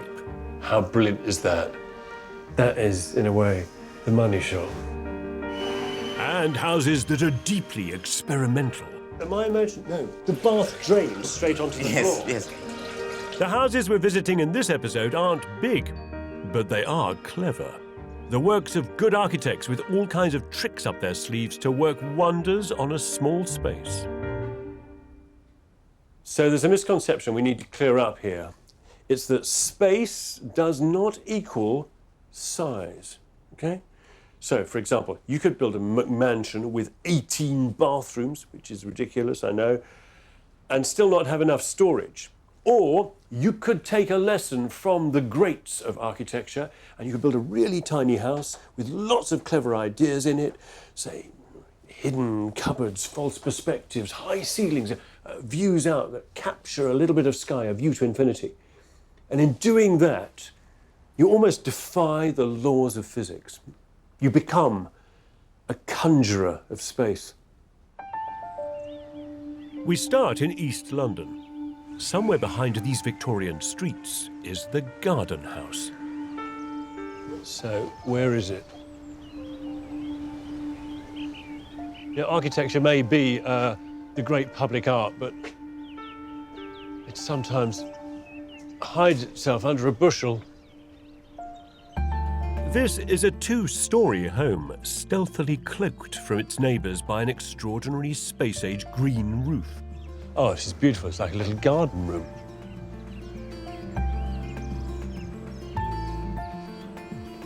Built for living and working, the ground floor has a bedroom, bathroom with a large open-plan living room and kitchen. The addition of a second floor provides a valuable separate workspace, all neatly veiled beneath a pyramidal planted roof on a pocket handkerchief of a site. Ooh. It's home to Paddy and Keir. Hello. Kevin. Paddy. Paddy, pleased to meet you. And Hello. Keir, is that right? That's right. Yeah, Hello. yeah. Great. Quite tricky finding it. Yes, Well, it doesn't announce itself to the street, this building. No, tucked away a little, but we're at the bottoms of everyone's gardens. Formerly a cramped ground floor live workspace, Paddy and Keir developed their business here for 20 years, designing leather costumes for fashion designers and movies. What was the building you were in like before then? It was barely 700 square feet, everything, your whole life. It was a studio flat? Yeah. So what we're standing in now then, is that a remodelling of the existing building or a rebuild? Complete demolition, total demolition, and gone down and up. Wow.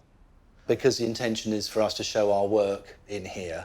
We only wanted small things that we can take down so we can show a piece on that wall, a piece there, you know, and have a few people around to see what you've made, sort of thing. We always knew that we were going to go up another story, and that's where the whole conversation about the roof came up. Going up a story in a conservation area on a tight plot overlooked by over a dozen neighbours was going to be a tough sell to the planners. But the architects came up with a delightful solution. The idea of the garden roof, I mean, A, it was a response to planning and trying to ameliorate the kind of the look of the new building from the surrounding streets. But also it gave Paddy and Keir somewhere to actually garden.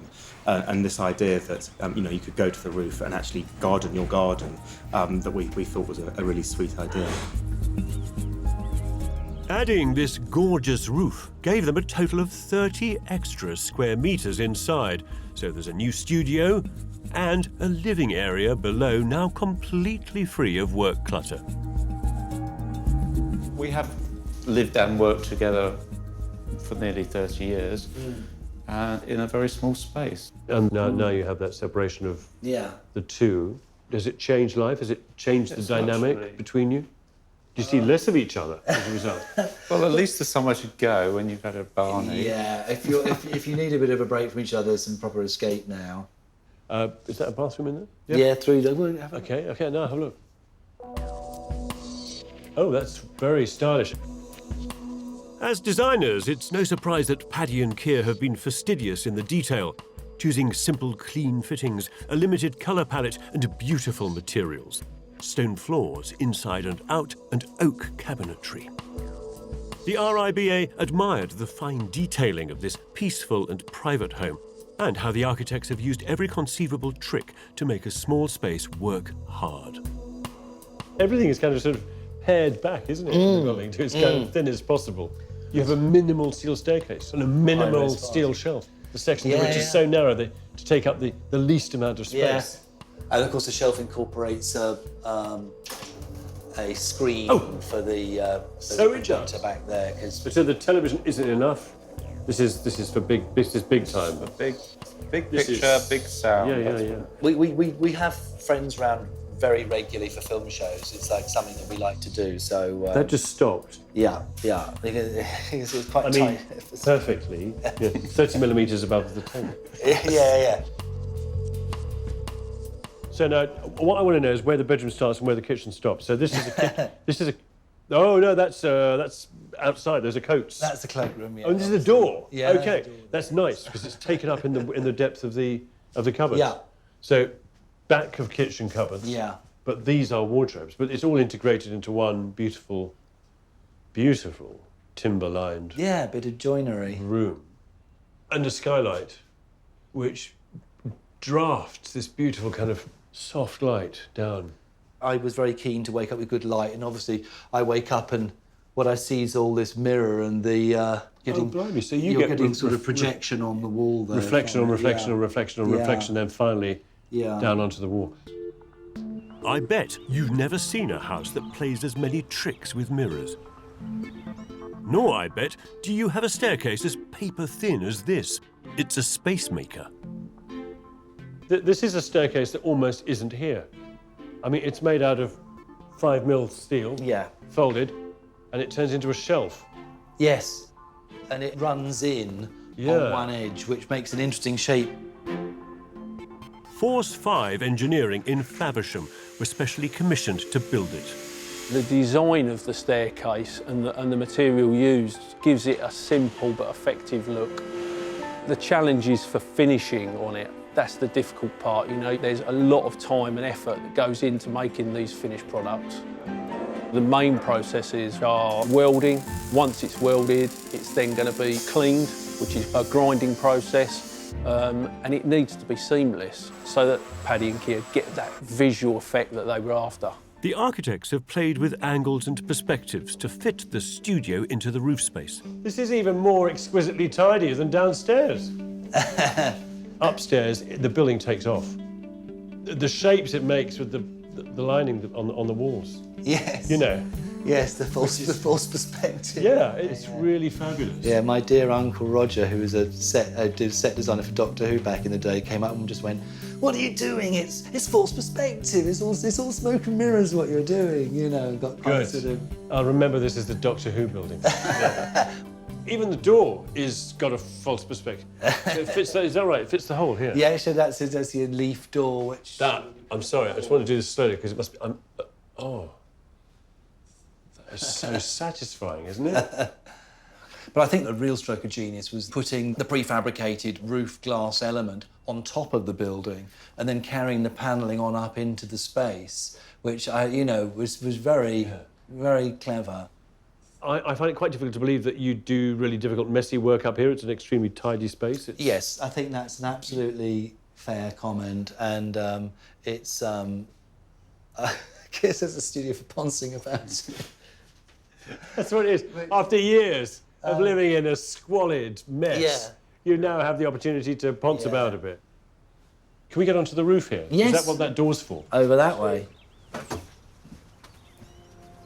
Oh, my Lord. It's bloody brilliant. Thank you. By sheer dint of scale, it's bloody brilliant. It's small things repeated again and again and again and again in trays. It's great. This pioneering roof is a series of specially commissioned stainless steel troughs, more a rainbow of colour than a green roof. Keir has put in over 800 plants. At its heart, it's quite experimental. I'll be fascinated to see what it looks like in 10 years' time. I can't even... part of me dreads to think. I know it got you your planning permission. Yeah. But what you've done here is actually made a very generous gift of something to everybody here. And that's, buildings don't usually do that. It makes me think of California. I look out on it and I feel like it's just for me,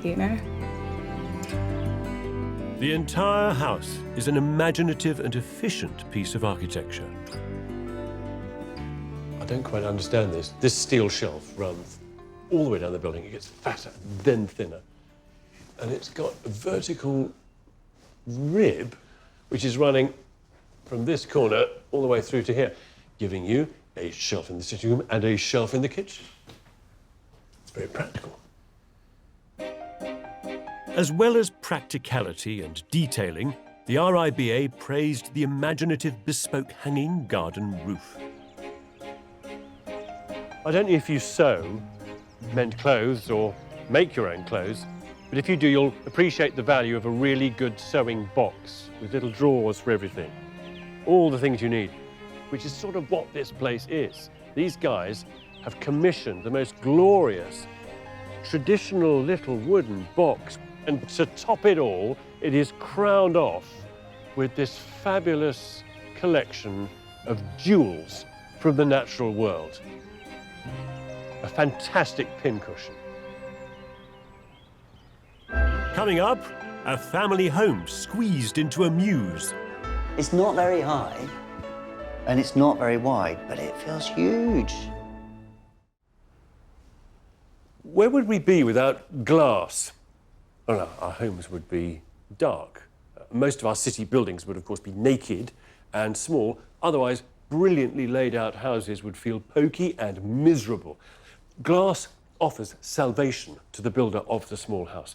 It can suggest space, even infinity beyond the confines of the building. It, of course, brings in light. It even can suggest ambiguity. A wall can half disappear, even a floor. Architect Zach Monro went to meet Dan and Ruth, who've completely transformed their London mews house. Hiya, Ruth. Hello, Zach. Hey. Very nice to meet you. Love to meet you. What a spot, eh? This is our son, Edward. Hello.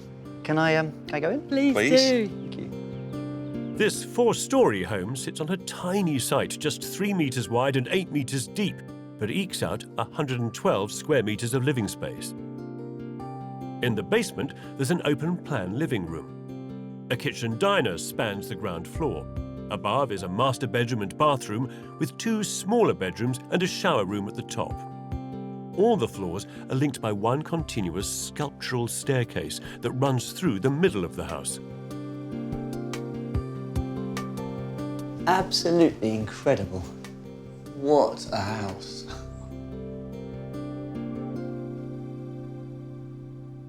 This is just beautiful, really unexpected and stunning. What's the story here? This is part of the story here. That's right. So the original layout of the house was very different.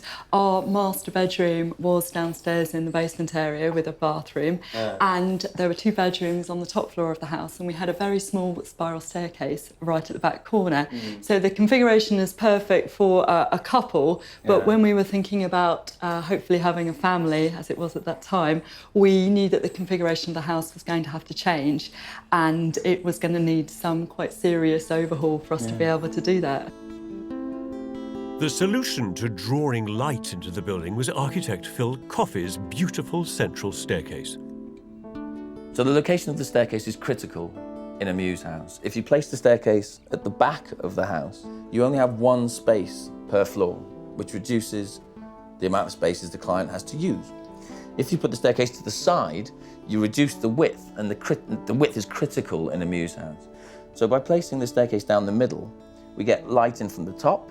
The screens either side allow light either side to the floor plates, and when you get to the bottom, the basement is bathed in light.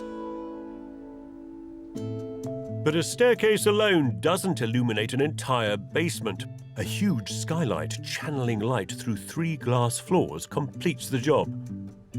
In the original plans, the glass between the floors was translucent and had a non-slip finish. But in fact, we were so enamoured of how you could see and speak and communicate and wave through the glass that we decided to keep it as it was. What about dresses? I mean, do people just sort of... Yeah, we're not going to have a Marilyn Monroe-themed party here. In the kitchen and dining room, the challenge was to fit in all the appliances in a space no bigger than a garage. I mean, it's not a huge kitchen by any stretch of the imagination, but it feels quite big. This feels quite comfortable. We didn't want her to feel too hemmed in. So the first thing was losing cabinets, high cabinets. Yeah. So everything is either along the back wall and below waist height on the side. This is the the cavernous. Plenty of space in here. It is gigantic. And the lighting, I remember, you know, lighting is critical, always critical, especially in a little space like this. And the fact that it's all done with these little LED strips that drop onto this kind of brick wall. These bricks are just slips, the thin face of the brick taking up less width in the room. I'll have a look down here. Downstairs in the basement, there is more space-defying trickery. Oh, it even smells special. Wow. I mean, again, this is just sort of a stroke of genius. It's not very high, and it's not very wide, but it feels huge. Well, we managed to keep the width by not having anything cutting across the space. So this fireplace in particular is quite cool because it sits underneath the stairs and becomes the stairs. These materials, this concrete feels really appropriate. Yeah, you've got the earth and the sky, and you transition through the house and the materials get slightly lighter as you go through from concrete to wood and eventually to glass on the top of the house. And it's just an exquisite bit of design. You can't really underestimate the effect of a skylight, you know, getting top light into a kind of basement area. And it's actually kind of rather nice to get a little kind of slither of mirror to start to get yet another view up to the upper floors. Warning, moving up through the house can induce vertigo for the uninitiated. Ooh. Oh, wow. It's rather nice. This is the master bedroom. Yes, that's right. It's great. I noticed that there's not a single kind of, let's say, normal opening door in the house. It's all these kind of guys. No, that's right. And this is the sort of Japanese feel of it. We went on our honeymoon in 2010 to Japan in cherry blossom season, and we loved the Japanese aesthetic, and we've tried to recreate some of that here. Hidden storage inside the bed absorbs the clutter of the room. And Japanese ideas abound. There is translucent washi paper in the sliding doors, which move to reveal long, clear views. It is quite surprising to see this much of an opening, but having something this wide means that it's not a room, it's a floor. You know, it's a whole floor of stuff rather than a series of rooms. The bathroom is the obvious place where mirrors and glass come into their own, reflecting the white brick walls and suggesting yet more space. Oh, this is great. Ooh, another bit of top floor magic. So this is Teddy's room, is it? Yeah, absolutely. It's a small room, but there's not the sign of a spotlight or a knob. All you've got is, you know, is these panels of oak. This modern muse is on the RIBA long list because it reinvents space. It's a clear, single idea executed with precision and romance. In the name of allowing this family to stay here, the architect's taken every single centimetre and got the absolute maximum out of it. It's a kind of maximalism. And this top light that falls through the staircase right down to the heart of the building, he's made it look effortless. Past winners have shown that even the smallest space can provide a home. Gap House in West London won in 2009. At the front, it's only 2.4 metres wide, filling what was once a slender alleyway between two houses. Just when you think there aren't any little gaps left or any leftover bits of land, they're always there in the city, you just have to find them. But by repeatedly opening the house towards the back garden, Luke produced a 4-bedroom home with generous living spaces filled with natural light. Each floor, as you go up the house, gets shorter and narrower. And organising the house with the living accommodation at the ground, you're spending most of your time in the biggest space, and therefore the house feels generous. And it's only when you're going up to bed and going to the loo, you're using the smaller spaces. The surprise to me about the house, living in it rather than designing it, was how quiet and how secluded it was through having a very small frontage and then sort of large open plan courtyard at the back. Essentially, it's very cut off from the rest of the neighbourhood, so there's this quiet haven in a relatively sort of central bit of city. So we've seen 2 beautiful small projects that wrangle space from nowhere. We've got 3 more to go before we discover which of them has made it to the shortlist. The barren beauty of this stretch of the southeast Kent coastline has been attracting artists and architects for decades. There is an alternative, sort of experimental quality to life here in Dungeness. So not surprisingly, architects leap at the opportunity to build something here. The new kid on the block is a house called North Vat. Actually, this is the North Vat. There are 2 of them. There's one at the south, one at the north. They're both listed, and they were used for boiling up the nets of the fishermen in tannin to protect them. Of course, now it's not used because fishing is in decline here. But the legacy of that industry persists in the architecture of this place, an architecture of sheds. Sheds are the world's basic, most adaptable dwellings. If you want more space, just add more sheds. The main shed here is a large open-plan living dining area with a kitchen. Above hangs a mezzanine with a double bedroom and shower room. A seemingly invisible glass link leads to 2 separate baby sheds for use as extra bedrooms or for just admiring the view. Hello. Hello. Oh, very nice to meet you. Pauline's all right, yeah? It is, and David. This sleek, angular silhouette of a home belongs to Pauline and David, a retired couple from London. I love this approach, that this access, this view through to the sea is fantastic because it sets the stage, doesn't it? Well, we just see it as soon as we arrive. Yeah. It just makes you feel you're home. There are no new plots in Dungeness, so Pauline and David had to replace an existing home. The planners insisted that the new house didn't take up any more space than the previous one, and that the new building reflected the style of the original fishermen's huts. The main act is this way, yeah? Yes, why not come in? So this is sort of the front door we're going through. It's interesting this, because on the outside the building looks to be smaller. You wouldn't think you'd get all of this space into that dark volume, and yet it's remarkably spacious inside, isn't it? The room is light and airy, helped by a raised ceiling on either side of the mezzanine, which formed part of Pauline's basic brief. I just started with a room, and it was the ability, well, what do we need? We live in one room. We should have one room with a shelf above it for the bed. So That's where it started. I like that definition. A room with a shelf above it for the bed. This is one of those buildings that I imagine, you know, as the sun moves around the building, there's so much glass, you get to see the shadows move and... Never ever the same. Light is always important. And this was an opportunity starting from scratch, because here we could have the sun all the day, from when it came up to when it went down.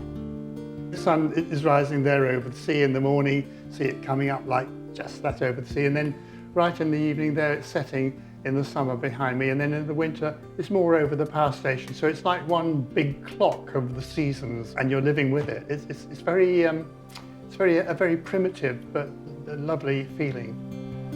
That sense of well-being comes also from Pauline and David's choice of a much simpler approach to life. So in terms of the discipline then, how easy has that been?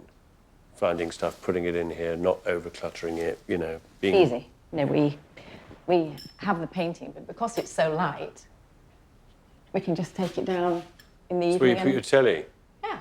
I like the fact that there isn't a button to press and some complicated machinery rotates the entire wall. The vital organs of the building are neatly hidden away around the chimney stack, and extra storage runs the length of the living room. And then we come to the kitchen. This of itself, this unit we're in, is actually effectively a piece of wall. I mean, the wall's been pushed out here. You've shunted the whole thing out. The architects have cleverly stolen some space by cantilevering out over the original permitted footprint. Shall I show you the upstairs? On and up. Off we go. Their next space-conjuring trick was to sneak a mezzanine bedroom below the low-pitched roof. What a charming, light space up in the eaves. Thank you. You know, which is beautiful, and a great view out, which almost looks like a frosted window today because of the cloud. Which is that sort of haze, you know? Yeah. And then if you turn around, you see oh, the sea. blimey, you get to see the horizon. So here you can genuinely lie in bed and in the morning straight out. watch the shipping and... Yes. Yeah. So this window is lower because we're lying down. Yeah. And that one's higher because you're sitting on the bench. Capturing those views, conjuring space and storage, and connecting Pauline and David to their remarkable surroundings, all within the planning constraints, was a task that fell to architect Sinisha Roddick. There were lots of constraints, and the only way to actually extend what used to be a rather small building was to effectively bring together various outbuildings as sheds and create this kind of idea of a cluster. And that idea of cluster is really strong here on the coastline, isn't it? Because every house has got its cluster of sheds and outhouses with it. It does, and I think we wanted to retain this sense of randomness, and we played endlessly with kind of how these three little individual rooms can actually sit in relation to each other, so that they're sometimes beautiful, but sometimes they're conflicting. North Vat made the judges' longlist because of its elegant mix of high architecture and beach living. It allows Pauline and David to occupy every room and always connect to the landscape, which they can enjoy to its fullest extent. What I've learned today is that if you want to build in the spirit of the shack, then you must be very careful not to fall into the pitfalls of pastiche and conceit.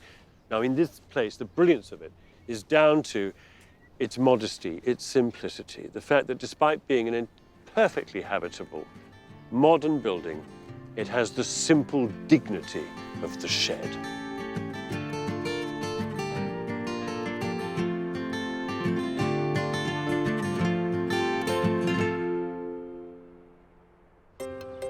From the humble shed to a Victorian villa, Damion Burrows went to Harrogate to investigate the next home on the RIBA's long list. From the front, it might look traditional, but at the back, its Victorian heritage has accommodated something a little more up-to-date. This very modern conversion is made up of a day room and small corridor that leads to a children's play area and utility room. An angular lean-to provides a new staircase that links this lower space to the kitchen above. It may only be a 66 square metre conversion, but it's been chosen by the judges for its transformative effect, revitalising what was a dark and dingy basement, and so unlocking the potential of the whole house. Ruth Donnelly was the architect for the home's owners. It's very much about trying to draw you into the space downstairs. And I guess that's what the angles of the roof do. And these angles help to reflect light into the dining room and the kitchen. So by adding this small extension to the side of the house, you're actually allowing the owners to entertain in the kitchen whilst keeping an eye on the children that are playing in the garden and just open up all of that visual connection through the house. It also creates an acoustic connection because we've created these new openings into the dining room and into the kitchen and obviously into the basement rooms. If the children are downstairs playing in the playroom or in the day room, watching a bit of telly, playing a game, they can hear. Okay. So, Ruth, what led to the layout of the plan down here? The whole purpose of the opening of the basement was to create a big living space which opened directly to the garden, and then a playroom at the back. There's a sliding door which can partition that off and hide all sorts of sins. There's no getting away from the fact that it is a slightly challenging ceiling height. Was there ever a temptation to just dig down a bit more? There was a real temptation because one of the owners is very tall, but it was just going to cost tens of thousands of pounds more, which wasn't worth it really. There were a few things that we could do to make it feel bigger. One was to obviously use the same floor throughout, and the other was to maintain the ceiling all the way throughout. So we've pushed all the structural elements up into the ceiling void. And also the use of full height doors helps to give the impression that, again, quite a grand space. Outside, the owners wanted something modern yet understated. Ruth chose fibre cement board, made from cement and reinforcing fibres. It's tough, sleek and cost-effective. So it's when you step outside here that you really notice the quality of this material. The reason we chose it was because it's very much a hard, flat material. It's not going to pockmark over time, and we could use it for the walls and the roof. But in doing that, it caused a few technical difficulties in the design front, because essentially this is just a facade. It's not providing any waterproofing. All the waterproofing is hidden behind, so any rain that gets in sort of gets through the gaps and just runs down the side of the building to these channels on the floor here. So that's how you can maintain this sort of stealth-like shape. Fibre cement board is extremely durable and often used for commercial buildings, but it works perfectly well here. Its dark, flat finish also quietly refers to the roof's black eaves and soffits, while respecting the home's Victorian character. We've got one more box of tricks to look at before we discover which two have made it to the judge's shortlist. Coming up, a house squeezed into the site of a former garage. The visionary late Georgian architect Sir John Soane wanted a home that was also a museum to display his prolific collection of architectural bits and artworks, and where he couldn't display them, he cleverly used every inch of space to store the overflow. This next house in our search for the RIBA House of the Year is an extraordinary example of how people can live happily alongside an art collection. Damion Burrows has been to visit this extraordinary home on the south coast, dedicated to the art of its owners. There's artwork all around this house, from fantastic murals in front to a beautifully carved stone plaque announcing the name. Even approaching the house, there's tiny little bits of artwork, even inlaid in the floor. The narrow house is just 4.7 metres wide, built on the site of a former garage. The RIBA praised it for being part home, part gallery, and part lookout post over the sea. Made of concrete, the semi-submerged ground floor is mainly utility space with a spare bedroom. On the first floor, there's a living area, kitchen, diner, and TV room at the back. Above is a master bedroom, bathroom, and office. And on top, a glorious terrace. It's home to art collector Rose, who lives here with her husband, Brian. Rose, how are you? Very well, come in. Thank you. That was cool. My God, wow, look at this floor. It's amazing. I love these tiles. I collected them bit by bit from junk shops. It gives you an excuse to go into a junk shop. Have you any tiles? And brought them from the house we used to live next door. They lived here for 40 years. It was 3 times the size and packed with art, which Rose has collected since 1963. The new house, built from their old garage, had to somehow absorb it all. Rose, I love this house. This is fantastic. You have so many pieces of art. It's a very carefully crafted house. It is, What was the brief? What did you want to achieve from this? I wanted a house that would be okay to be by the sea. It had to be someone who could make a wonderful house on a tiny space. I think if you have as much space as you want, you don't build a good house. Yeah. It'll just be, all over the shop. Everything's better with constraints, yeah, I think so. I think it gives it shape and it gives it purpose. And the purpose of this house was really the art.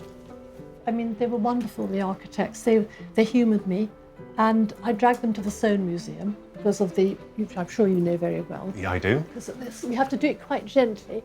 Shall I get this one? Yeah, yes, please. Ah. And so that makes a lot more space. Wow. I mean, you can never tire of that, can you? No, and I just keep adding to it.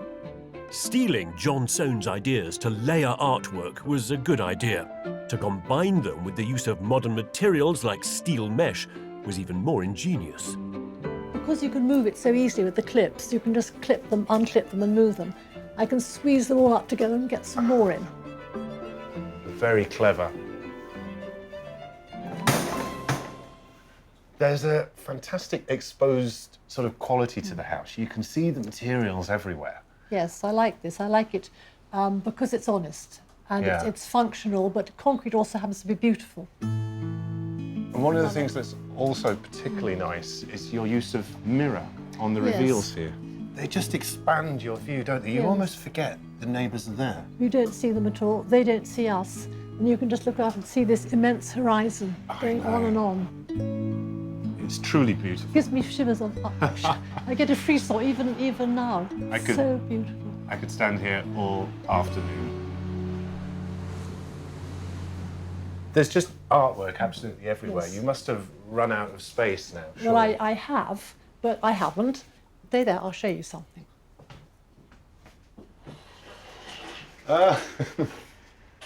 That is fantastic. Using these sliding screens in such an ingenious way. Fantastic. This is such a lovely room. It feels very intimate, it feels very warm, it feels like a study. Yes, well, I think that we felt, you don't always want to be in a wide open space. Sometimes you want to sort of be cosy and cuddle up. The sliding panel door that separates these 2 rooms off, it's a great little piece of architecture. Yes, it works beautifully. Are there any other little moments like that? Yes, there's several around the house, but there's actually one in here that is... Oh, fantastic. Yeah. And it just closes it all out, but still lets that little bit of dappled light through. Yes. Coming back out into the staircase here, Rose, it really reinforces just how narrow the site is. Rose chose architect Sanai Hopkins to magic this remarkable house out of her old garage. Well, it was going to be a precast frame, but there just simply wasn't the room for the crane. So we then fell back onto, how the houses on the terrace were traditionally built, which was just in situ concrete, which gives it a character that actually makes it more grounded. But the challenge was condensing what was in there into what was in effect a car parking space.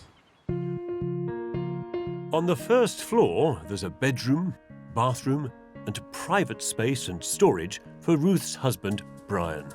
Very ingeniously, our architects devised a way of generating that there. The whole thing slides out? The whole thing slides out, and then there's another one behind it. What do you have in this section of that? I use this as a working office. And then, on occasion, I have a light sleeper. We developed use for this capacity. Oh, I see. So you've got even a pull-down bed in here as well. Yes, indeed. It comes right down like that. Fantastic. And do another. So this is a This is for late night working or yes, when you've had an argument. Few of those. It's a hard-working part of the house, isn't it? This is a hard-working space. It is very intense, yes, but it's been made to work very well, and I congratulate the artists on what they've done with the space. It's good. In the bedroom, yet more art has been ingeniously stored away. That's amazing against the yellow. Is that incredible? And also used to screen off Rose's bath. Can I see what the view's like from there? Help us up. Very Face the easy. sea. And then relax. Ah, wow.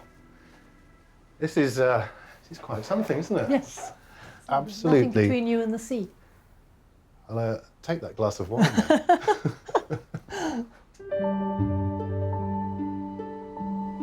Despite the narrowness of the house, it really opens up out to the sky up on the roof terrace.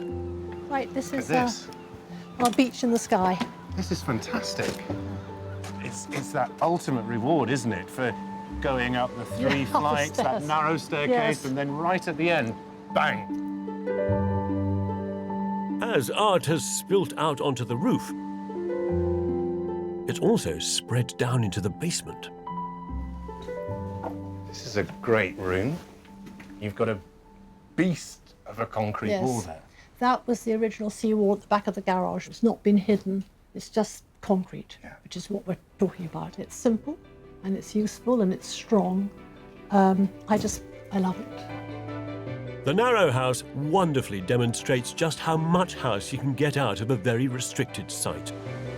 This eccentric building uses modern industrial materials like concrete and steel to produce multi-layered rooms. It is both a home and a storage box full of wit and surprise. So, which two of these 5 extraordinary homes will the judges pick for the shortlist? The garden house, a TARDIS with a bejewelled pyramidal planted roof. The modern muse, which elegantly conjures light and space from nowhere. North Vat, a dense cluster of striking sheds that revel in their landscape. The basement conversion that revitalises a Victorian home in Harrogate. Or the narrow house, part home, part gallery. So, it is now time to find out which of these lovely, alluring buildings has made it to the shortlist for House of the Year 2016. It's been an arduous task for the judges to decide. But after much deliberation, the head of the jury, Meredith Bowles, has the results. So, Meredith, tell me, which is the first of these small projects that you've shortlisted? So the first one is Garden House by Hayhost & Co. in East London. There is so much going on. I mean, I think they've taken every opportunity that's going and made something of it, including the roof. Who would have thought it? Which the neighbours now look onto and is a huge benefit for them. Yeah, that takes some beating. But it's a lot more to it than that, I think.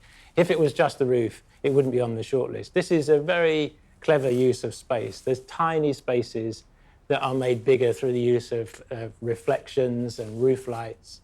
You know, they've really maximised, as you said, what's there into something which is bigger than you thought might be able to go there. We never, I must admit, we never ever entertained or thought that this would happen or that we'd become involved with some sort of process like this. We built this for ourselves. You know, I didn't expect it to be a piece of architecture out there in the world, as it were. So I think that... Yeah, that's true, actually. It's something that's happened that we didn't really imagine. Tell me about this next small house that you've shortlisted. So this is Modern Muse by Coffee Architects in West London. This is another job where the existing building has been completely reimagined. It's clever. It's 3 stories deep, going down into a basement, and it manages to get light right down into it, such that all the rooms actually feel pretty fabulous to be in. That's the cleverness of it. But then how it's actually been resolved and built, the craftsmanship of it, the intricacy of the detailing, the sliding screens, one room being able to see to the next. I mean, they love that. Wow. That's so exciting. I can't believe we've been shortlisted. It's such a privilege. You know, we started this project to make a special home for our family and to have a long-term future living in London, and to have the work that the architectural team, our contractor team, and we have put into it. It's just really special. All of the houses that we've seen in this programme are exquisite. They're all beautiful. And they are all born of the need to deal with some really difficult constraints, things like lack of storage and space and light. But 2 of them have made it to the shortlist, not because they deal with these constraints in any better way, but because the architects have brought to these buildings other qualities, things like joy and delight.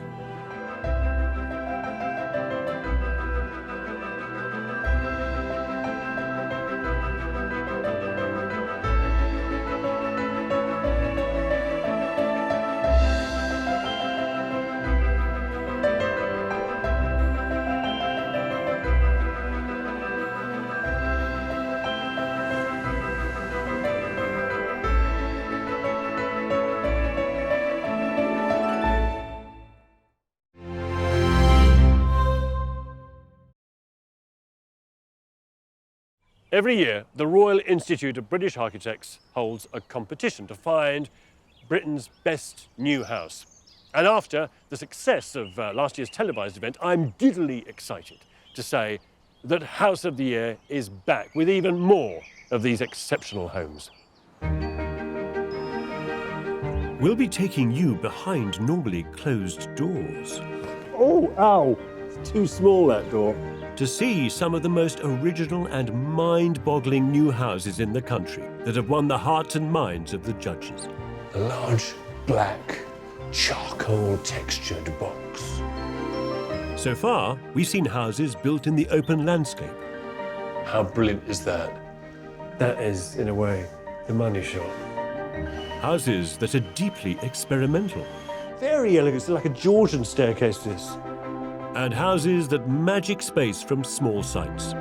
What a charming, light space up in the east. Thank you. Today, we'll finish looking at all the contenders and add one more of them to the shortlist. Beam me up, Scotty. And then, at the end of this programme, we'll be finding out here on Channel 4 which one of the homes is the RIBA House of the Year for 2016. These homes are truly remarkable. Each one is an example. We can take inspiration from all of them. So, come inside and have a good nosy around.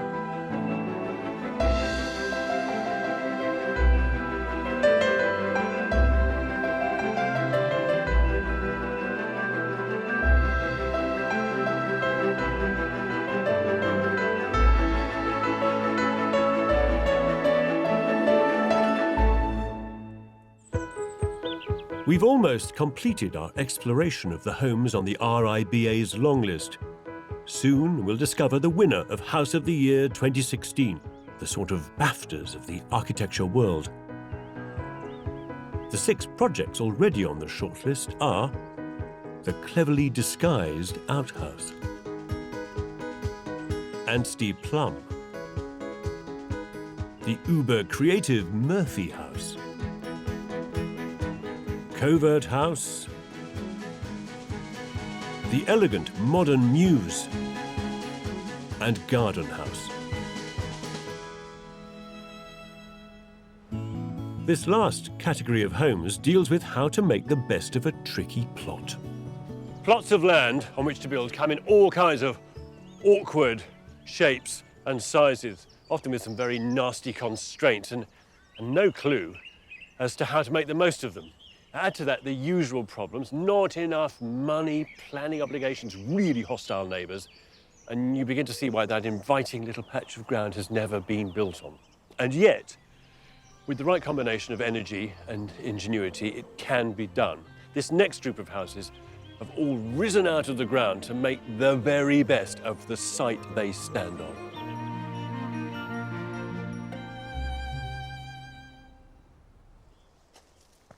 So, imagine you have bought a beautiful site with a magical walled garden. You've got a really restricted budget, but you've got big ambitions. What do you do? Well, the answer is you employ a brilliant architect, of course. Who builds you this? The positioning here is key. This flint and cedar-clad house in Berkshire had to find the best possible arrangement on the site. On the ground floor, it's spacious, with a large open-plan kitchen and dining and living area looking out onto a sunken courtyard. There's also a study, a family room, bedroom and bathroom. Upstairs, there are 2 more bedrooms, a playroom, 2 bathrooms and the master bedroom. Binnith and his wife, Sian, are both hospital consultants. They used to live in a flat in Oxford, but wanted more space for their growing family. Hi, Binnith. Binnith, pleased to meet you. Please come in. Oh, big, long house. You know, from the front, it gives you no indication that it's this kind of size. It's sort of flipped round almost, so you look at the little side of the house as you approach it. Is that right? It's designed to be really modest from the street. Yeah. Because we don't want to put a contemporary bit of architecture in the middle of a rural Berkshire village, so we wanted to hide away as much of the house. It does that, doesn't it? Yeah. That's the old walled garden, is it? Just that's there? the old That's right. The walled garden used to belong to Basildon Park, which is a stately home just over there. So we bought the walled garden that you can't build in. Yeah. This little plot that you can build on. Whoa. So you've really, really cut back into the hill. The challenge for the architect, John Pardy, was to make the walled garden feel like part of the house without disturbing it.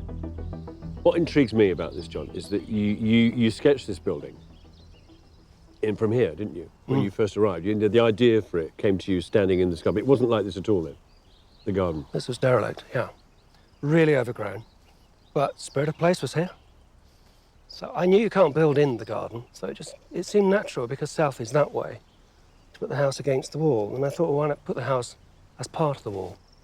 In the wall? On the wall. On the wall, yeah, or the wall in the house, because the wall's rebuilt to an extent, isn't it? And it's... Yeah, it's rebuilt, and we've made it so that you can see it's rebuilt. We've not tried to fake it. Yeah.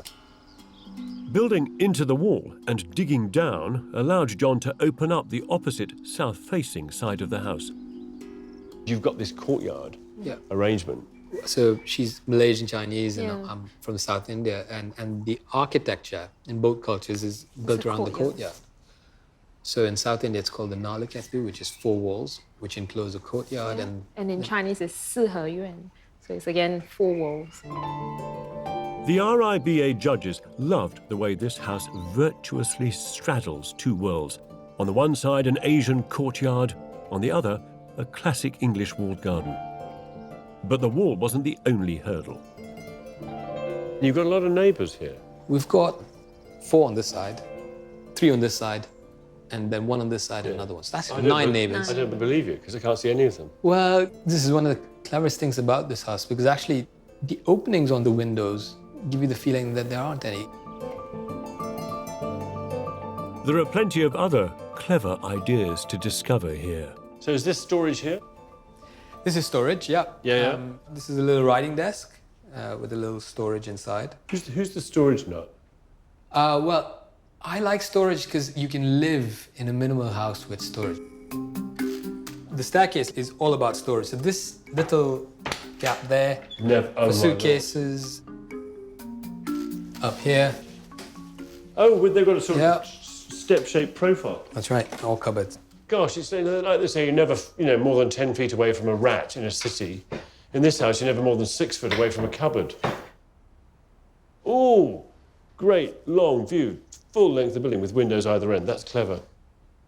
I'm assuming there's a blind there.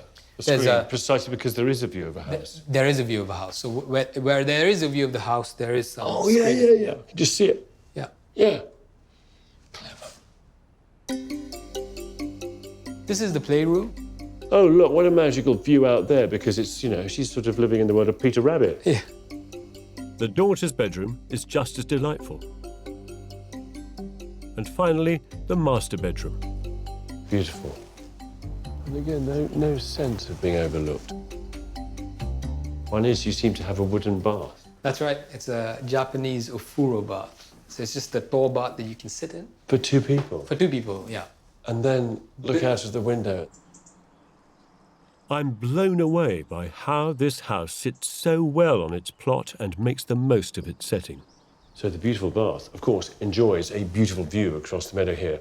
You might yourself not particularly be happy about this great expanse of glass next to your bath, but you see, it's a naked view. No one can see directly in. So you don't need curtains. Although there is, I've noticed, actually, a blind. There's a blind and a trough up here. Interestingly, the budget in this house for all of the blinds, they are commercial blinds, they're used in offices, not houses, was less than the cost of having a bespoke pair of curtains made that would have been never knowingly undersold. It's impressive, isn't it? The house took under a year to fully design and just another year to build. Did you enjoy the process? Parts of it, yes. I think I did enjoy parts of it. The big wobble was when our project manager left. He sent us a letter to say he was leaving. And I got it in the evening after came home from work, opened it, read it, panic. I rang John, I think around 9 p.m. And he said, don't worry. And the next day I was on site and he arrived on site with a beauty contest of builders for me to pick between. So they helped us when the project was in trouble. So you were involved in the construction then? I haven't laid a brick, but but the sourcing and management. Yeah, management. Wow. Part of it is just clever use of material. So the flint outside is not traditional flint. They're concrete blocks, but flint embedded, and that reduces time on site. Walls go up quickly, and all you have to do is point them in. This house is itself the threshold between Asian Zen and English country garden.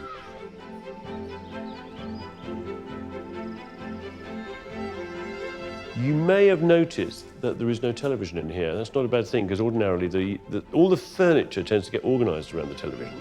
Here, however, there is a wood burner, so you can sit on this multi-directional sofa and meditate looking at the flames, or you can look over here at this, the wall, and you've got this sort of blank, meditative space. It's very zen.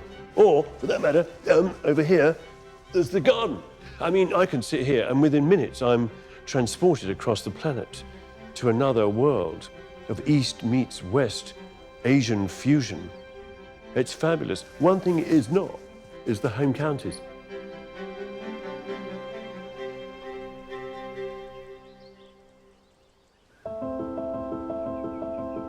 Houses that have to respond considerately to a sensitive setting have won this competition in the past.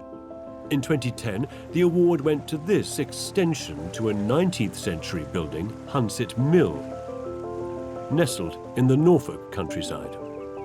When we first bought the house, which was in 2004, it was not quite bad enough to knock the whole thing down, but we always had a plan to substantially renovate it and extend it. You couldn't see the river and you couldn't see the windmill, so we wanted to be able to maximise views of those things, and we wanted more space. Architect Friedrich Ludwig satisfied the brief with black charred timber and a lot of reflective glass, so the new extension almost disappears.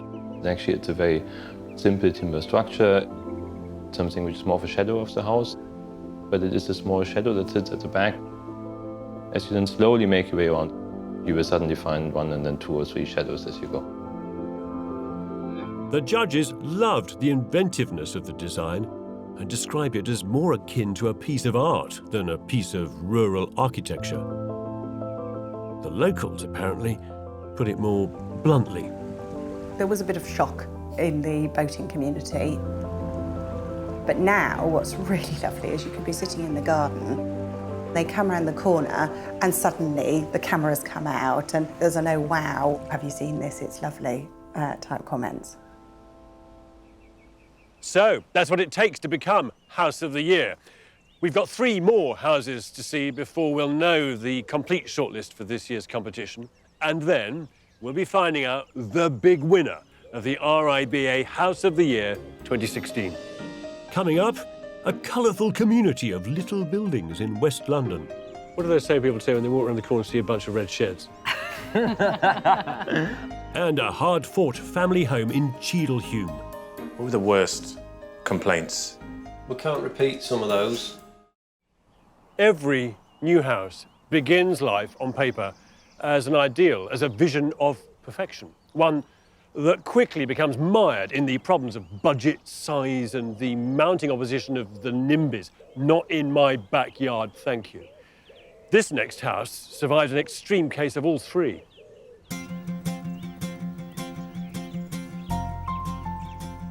Unlike its neighbours, this house in the Manchester suburb of Cheadle-Hulme has been squeezed onto a small plot. The ground floor is dominated by an open plan arrangement of an entrance hall, living space, dining area and south-facing kitchen. There's also a children's playroom, a bedroom and a study. The smaller upper level has 3 more bedrooms, each facing south, with a bathroom at the northern end of the house. It's home to Pete, who works in IT, his wife Sally and their 2 children. Hi, Damion. Peter, how are you? Very well. Welcome. Come on in. Thank you. Damion Burrows went to meet them. Hiya. Hi, Sally, how are you doing? You well? Very well, thank you, yeah. From the outside, the house feels like it's quite enclosed, but as soon as you come into this main space, it's filled with light and windows. Yeah, I mean, that was kind of part of the original brief, wasn't it? That there'd be lots of natural light in every room. One of the biggest things we wanted was this open plan living space, but we also wanted a room divider, something that was open, that connected the spaces, but also gave us that separation, if you like, between the living space and what is through here, which is the family and entertaining dining space. For such a compact house, there's a lot of open airy space. A steel and plywood staircase leads to the first floor, where you find the family bathroom and 3 south-facing bedrooms. This is the master bedroom. Oh, wow. When did you first think we want to build our own house? We were at a point where the family was expanding and also we had an extremely tight budget. And as it happened, my parents owned this plot of land. It was used as a garden and allotment space by my dad. In fact, the gate through to their house is just at the end of the garden there, you can see. It's a bit cosy, isn't it, there? It is, yeah. Almost too cosy. Yeah. Is there a lock on both sides of the gate or just one? Just on ours. Just on ours. No. Does that mean that that's the house that you grew up in? Yeah, that's right. Got some photographs here from back in the day. This is a good one of the plot, actually. Me in the back garden. God, yeah. That dog's probably buried under the house somewhere as well. Is it? Yeah, Part of the I thought foundation. So, what were the first designs like? We thought we'd have to build a very sort of traditional house because some of the houses are traditional around here. But actually, it was the opposite to that. The planners are very much, it has to be contemporary. It's got to have architectural merit. So then it got really exciting, the first bit, drafts back from the architect. And your dad looked horrified, actually, when we showed him. Yeah. What have I done? It looks like a factory or something like that. So much of the design is about organising the rooms and windows so they can absorb the largest amount of light from the south. The RIBA judges were impressed that the tightly constrained site, a limited budget and the proximity of so many neighbours hadn't restricted the architect in his ambition to build a beautifully crafted home. David, the house, to me, seems like it almost kind of like pushes out wherever it can. Mm-hmm. Well, I think one of the key features of the area is the amount of greenery that we've got. The box at the top was almost reaching out and touching the trees.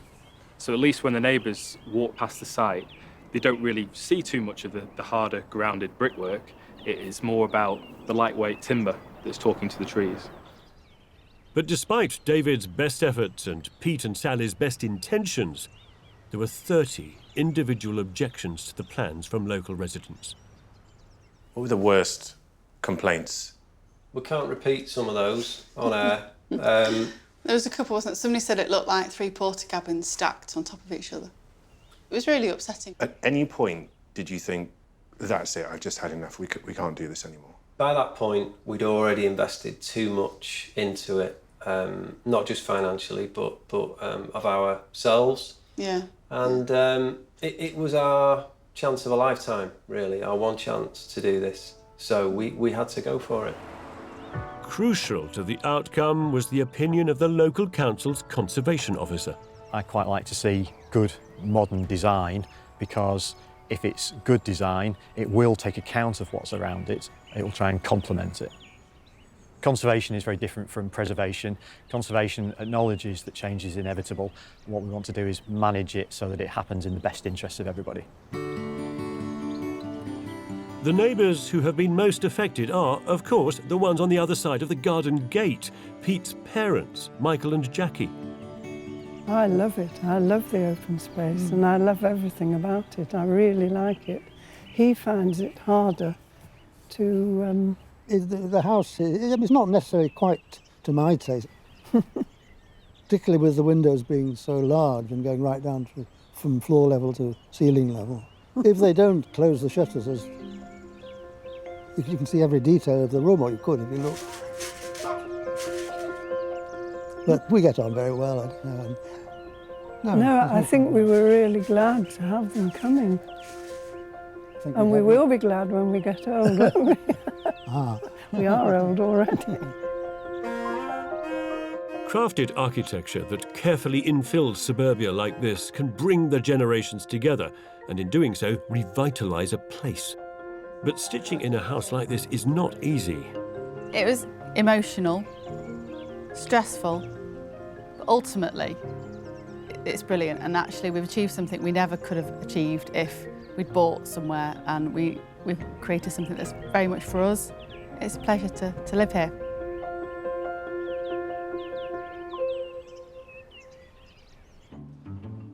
A new building plot can be small, but that doesn't mean you can't make a big impression.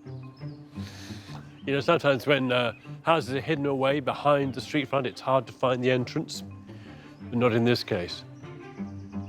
I mean, this is an architect who really knows how to make an entrance. This grand arch looks like something from the 19th century, but in fact it's newly built, with a tiny entrance. Ow! That really hurts. It's too small, that door. It's a portal to a looking-glass world filled with small, brightly coloured buildings. At 216 square metres, Tin House is bigger than it looks. It's in West London and made up of 6 steel-clad structures in a horseshoe arrangement. At one end is a pod containing the master bedroom and a bathroom. Connected to that is the dressing room and entrance hall. At the bottom of the horseshoe is the living room, and next to it, the kitchen and dining area. Only the last 2 boxes have upper and lower floors, containing bedrooms on top and living spaces underneath. Hello. How are you both? Henning? Very well. Good to see you. Architect Henning Stummel built this house for himself and his partner Alice and their 2 teenage daughters. The buildings look like a little collection of huts, Balinese sheds or Indian shacks. It's unusual, for sure. What do those same people say when they walk around the corner and see a bunch of red sheds? The origin of the whole thing is that the site isn't rectangular, and we wanted to create a courtyard and thinking of the spaces as pods and then sort of pushing them out as far as you can. By following the wonky edge of the site and then working in, Henning has utilised and enclosed every drop of space. So tell me about what was on the site beforehand when you found it. I think it was a breaker's yard. I think they used to just have cars and they'd take them apart and let all the fluids run into the ground. So you had a lot of remediation to do then? Well, excavated really. And we took got away rid a of? metre off the whole site because it was potentially contaminated. How much did all that cost you? £50,000. You build a small house for that, you just see. to get back to nothing, and now we can start. In we go. Looking forward to this. Oh. Oh. Oh, wow. Oh, it doesn't disappoint. It's big. That's the really surprising thing. I mean, the building seems so modest outside, and you get in, and the thing's expanded. So there are no lengths of steel in this? No. It's just a wooden... The whole thing is a timber frame building, yeah, which we did because of sustainability, and also because you can just work it on site and just tweak it. With the house pressed up against its neighbour's walls, the only option to position windows was either in the courtyard or as skylights at the top of each pyramidal roof. The majority of the light's coming from above. So what does that bring you, Alice? The angle of the sun, you're really aware of it in this building because it does different things with the outside and with the inside, which is lovely. You've got daylight coming in from above, which is, you don't get that from windows at the side. So this is the hall, which is also your dressing room? Yes. Yeah. Okay. The arrangement of rooms leads you in two directions. From the kitchen, you can walk through to the master bedroom. Gosh. Which also has a bath. Ooh. If you go the other way, you find yourself in the opposite wing, where the teenagers sleep. Oh, bedroom. On a sort of mezzanine. The wall height here is only, what, 1.9 metres? But the room seems so much bigger thanks to these huge ceilings. So just as the outside is very red, the inside is very orange. Burnt toffee. Burnt toffee, sorry. Orange. It's all self-coloured MDF. That's right, yes. And the advantage is you can router it out, so you can get handles and things like that. And the colour's still in the material? Exactly. Even on this tight plot, Henning and Alice have allowed themselves one very extravagant feature. Some of us would just call it a works chimney. I assumed, look at that. It's like Bankside Power Station. See, when I saw that from the yard, I assumed that it was a rebuild of a remnant chimney that was here that you felt, or that the planners felt had to be rebuilt, but...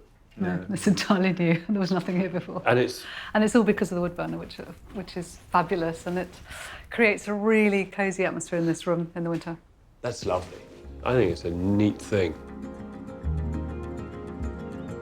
Most eye-catching of all, of course, is the red oxide steel cladding on the outside. So where does the red come from? We've been influenced a lot by Scandinavia. We go to Sweden a lot. And just reminiscent of the colours you see in Stockholm and places like that. Yeah. Iron oxide. It was to go with the London brick. Okay. The idea was it does fit in with its There's surroundings. red rub bricks.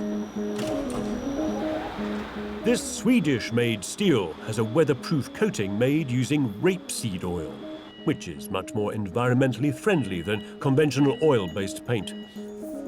This material is a mould steel. It's very popular all over Sweden and Scandinavia. So this particular panel would have come before these joints were folded. Would have come on a 100-kilo coil. We then cut it to length, and then we run it through a profiling machine, which forms your male and your female joint. They are then fixed to the wall or the roof with stainless steel clips on nails, and then crimping it together afterwards to create 100% weather seal. It's only 0.6 of a millimetre thick, but it's very, very durable, and it will last, 50 years plus. The RIBA judges loved the sculptural quality of this project and the inventiveness of the design. It's a playful way to transform a piece of London wasteland into an architectural jewel. There's a lesson in this building that in taking a really difficult, constrained site, you have to bring a great deal of rigour and discipline and focus and organisation, the kind of things that architects are very good at doing, but not at the expense of wit and imagination and fun and the experiences of a lifetime, all of which, of course, when woven together, can produce this magic personal wonderland.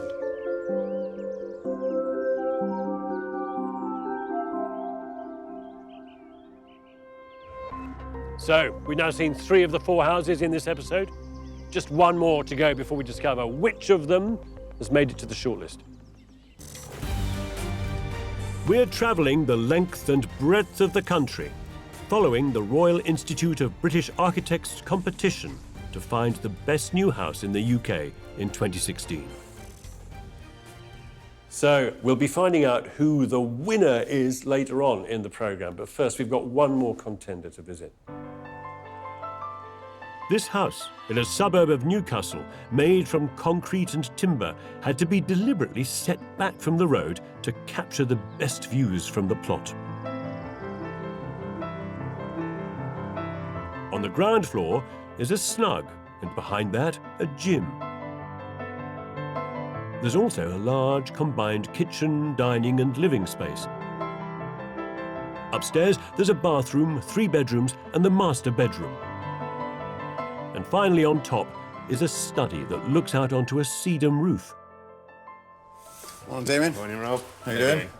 Damion Burrows went to find out more. It's amazing. Rob is the owner of this house. He's a self-made man and runs a successful local business. Rob, this is an amazing entrance to a house. Okay.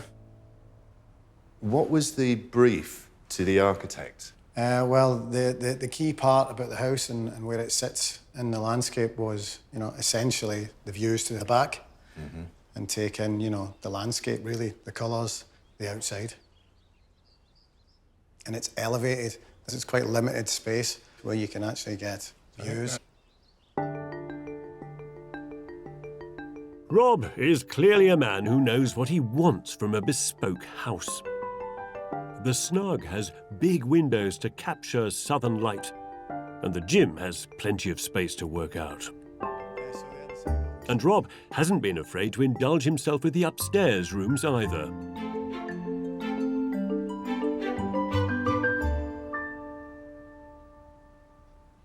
Oh, okay, that's a surprise. The interior of the bathroom is just completely different to the rest of the house.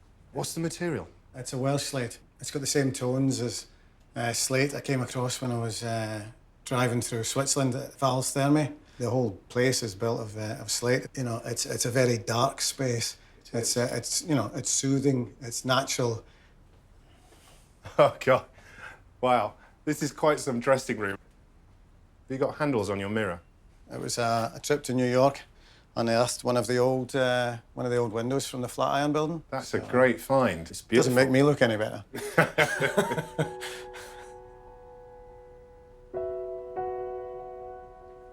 Wow, Rob. There's no doubt where the best views are to be found here. Although this house is hemmed in on both sides, it makes the most of this wonderful elevated view at the back to open out onto the Northumberland countryside. That view is just absolutely stunning. It frames all of that absolutely perfectly. The first thing Rob did when he bought the site was demolish the bungalow that was on it. But his architectural ambition for something very much of the 21st century was thwarted by the planning committee. We initially had a slightly taller building, and we were asked to actually reduce that in scale. But at the same time, the local planning committee weren't keen that we had a flat roof building, so they actually demanded that we added a pitched roof onto this building. Because we were forced down that line, then we actually added another space at the roof, more of an attic type space. So it was a bit of a lucky game, really. Very much so. What sets this project apart is this amazing double height space. Was that in your mind from day one? Rob was very keen to have his living room at the back, facing the garden. But obviously the sunlight comes round from the street. And so what we decided to do was to create this space to allow the sunlight to penetrate deep into the house, where he could be in his living room and actually being hit by the sun. And then that wonderful strip of glazing in the top. just creates this fantastic effect of the light actually sort of pouring in. As the sun comes through, it hits each individual timber in a different way for a very short period of time, but just lights up the space. It was purely by chance, but it's something we'll maybe use again. I think you should, definitely, that's for sure. The full-height corridor is a staggering piece of theatre, a light sculpture that also illuminates the interior. The RIBA also admired the clarity and rhythm of this design, which combines the skills and craftsmanship of the architect with the vision of the client. You get that nice feeling, so if you come in, it's relaxed, it's a little bit serene. Well, really, I think if you can, you want to get a little bit, well, where you want to be all the time, is on holiday.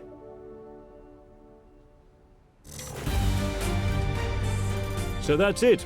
We finished our national tour of the long list, but before we discover who's won, we need to find out which of the homes in this programme have made the shortlist. We've seen the Cheeran House, stitched into a traditional walled garden. The house in Cheadle Hulme, subtly camouflaged behind a screen of trees.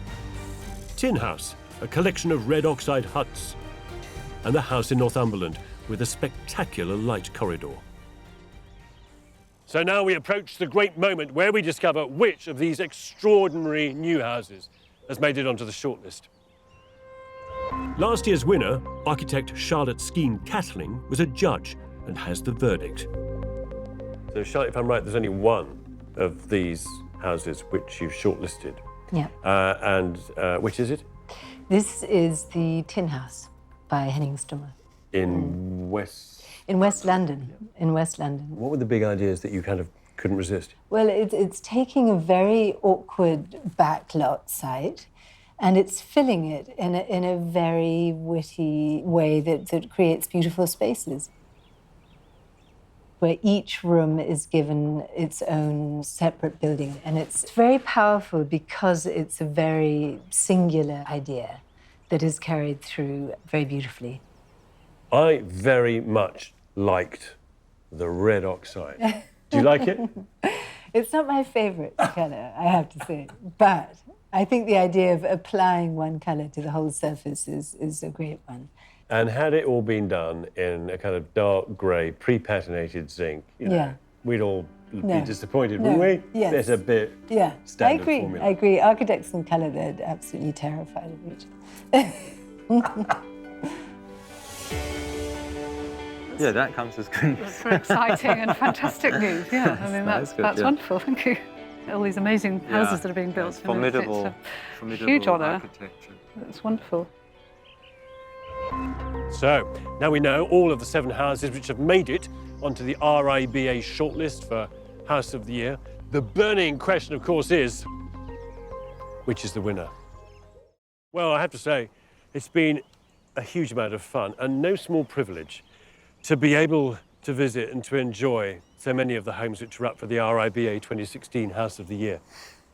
Yeah, as ever, I am astonished by the way in which architecture continues to address the questions of how we should live, how well we should make our homes. And of all the homes on the shortlist, the question remains, of course, which is the winner?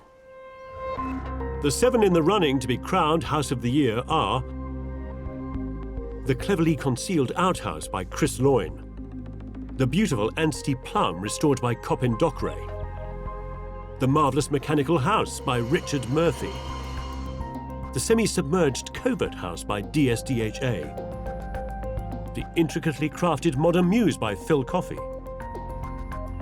the exquisitely layered garden house by Hayhurst & Co., and finally, the extraordinary tin house by Henning Stummer. It's time to find out the verdict of the RIBA judges for the 2016 House of the Year. And I'm going to visit the winner, a project that demonstrates how great design cannot exist in isolation, but should enrich everything around it. What a delightful meeting between the 18th century and the 21st. This house is a corker. This is Murphy House in Edinburgh. It stands like a futuristic bookend on an end-of-terrace plot in the heart of the city's 18th century new town. If ever there was a house that has had to work hard to get on with its neighbours, this is it. My goodness. There's a little of 18th century Venice as well here. It's a house that delights and intrigues you from the moment you walk in. That's not a room, that's a mirror. And it was built by the architect Richard Murphy as a home for himself. Richard, hi. How are you? Hello. Sorry, I let myself in. That's all right. See you? Yeah, great. It's not difficult to miss this house. Thank you. I had to come see this house. Had to come to Edinburgh, and you know why? No. Because you've won. Have we? You've won. Oh, blimey. Are you pleased? Yes, I am pleased. It's well, of course I'm pleased. Thank you very much. Congratulations. Thank you very much. Just put the cheque in the post. So, what stood out about this house for the RIBA judges? There's so much going on in this building, it's kind of mind-blowing. It's a completely magnificent and mad vision of what a house can be. And it's got this other layer, which is just pure playfulness. You know, Heath Robinson, Wallace and Gromit, like opening the back of a clock and seeing how the mechanisms work. It's a really magical thing and quite mad. What are the ideas that can be borrowed from a building like this? An approach to how you fit something into a very complex site in a city. So the way in which, for example, he doesn't have lots of circulation spaces. They sort of seem to always to be... everything is just a space that's piled on top and buried, part buried. And the pure playfulness, you know, at the corners, the masonry walls that open up and reveal the bathtub to the rest of the street. It's very playful. Mad and playful, perhaps, but seriously energy efficient and sustainable. So this house completely changes between day and night, or summer and winter. If you want me to How do give you a demo, okay? How do you close down? Ah, well, let me show you. There's a variety of Wallace and Gromit style devices that do this. So, for example, if we start here, and then we have these. Go like that. So the main production is over here. I'll close off the clear story. It's a curtain on a track. It's terrific. And each of these panels, I mean, is adding to the insulation. Absolutely. And the one that always terrifies everyone.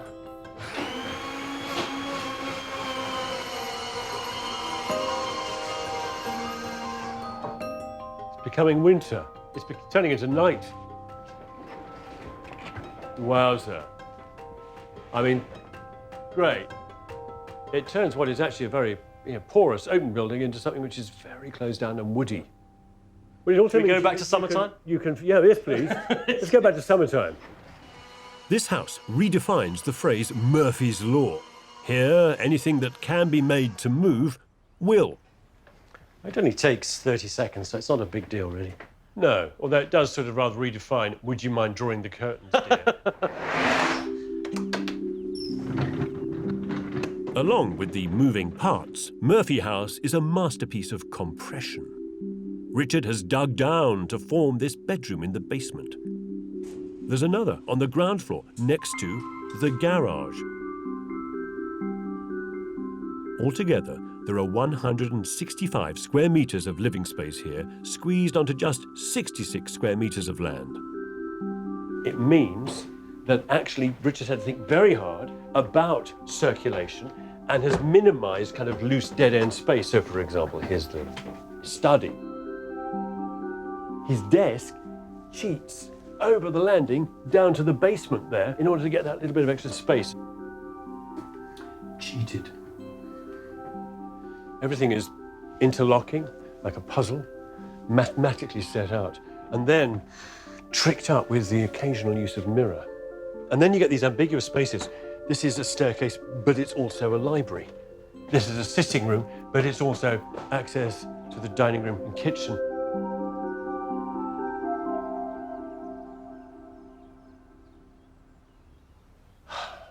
You know, for nearly a century, architecture has been wrestling with this tradition of white walls and glass, sort of reduction of ideas into a really simple, straightforward order. And we recognize buildings that are like that. But this place belongs to an entirely different tradition. One, actually, that revels in autobiography, that delights in fine craftsmanship. This tradition is not afraid of complexity or the layering of ideas. And you find that most of all in the master bedroom, right at the top of the house. Oh, how delightful. Now, these little bedrooms, they're sort of psychologically in the deep recess of the cave, aren't they? They're the sort of snuggest place you want to be. Yeah, all three of them are wooden boxes, effectively, cabins for sleeping in. But this one's quite dynamic. Oh!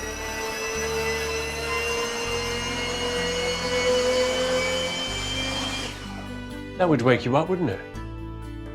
This is like some kind of a cabinet of curiosities, something from the 18th century, isn't it? This is the most eccentric thing about the house. What is that? Oh, my word. That's a complete masonry panel which flies into the alley. Yeah. And finally, rises al fresco bathing. Too much. So suddenly you can arise from the bubbles naked and present yourself to the world. I tend to close the shutters before I do that. Yeah. The But first time I actually- used it, I learned that lesson, actually. It's almost as though the building sort of dematerializes as you kind of start to open the stuff up. It's James Bond stuff or Thunderbirds. You know how some buildings pull off the old magic trick or two? You know, they suggest they might disappear or that they defy gravity in some ways. I mean, these are really good A-level architectural tricks. But this place pulls off the biggest trick of all, and it is no illusion. This place, with all its fizzes and pops and excitements, what this does is celebrate what it is to be human. This place celebrates life. It's the best trick of all, isn't it?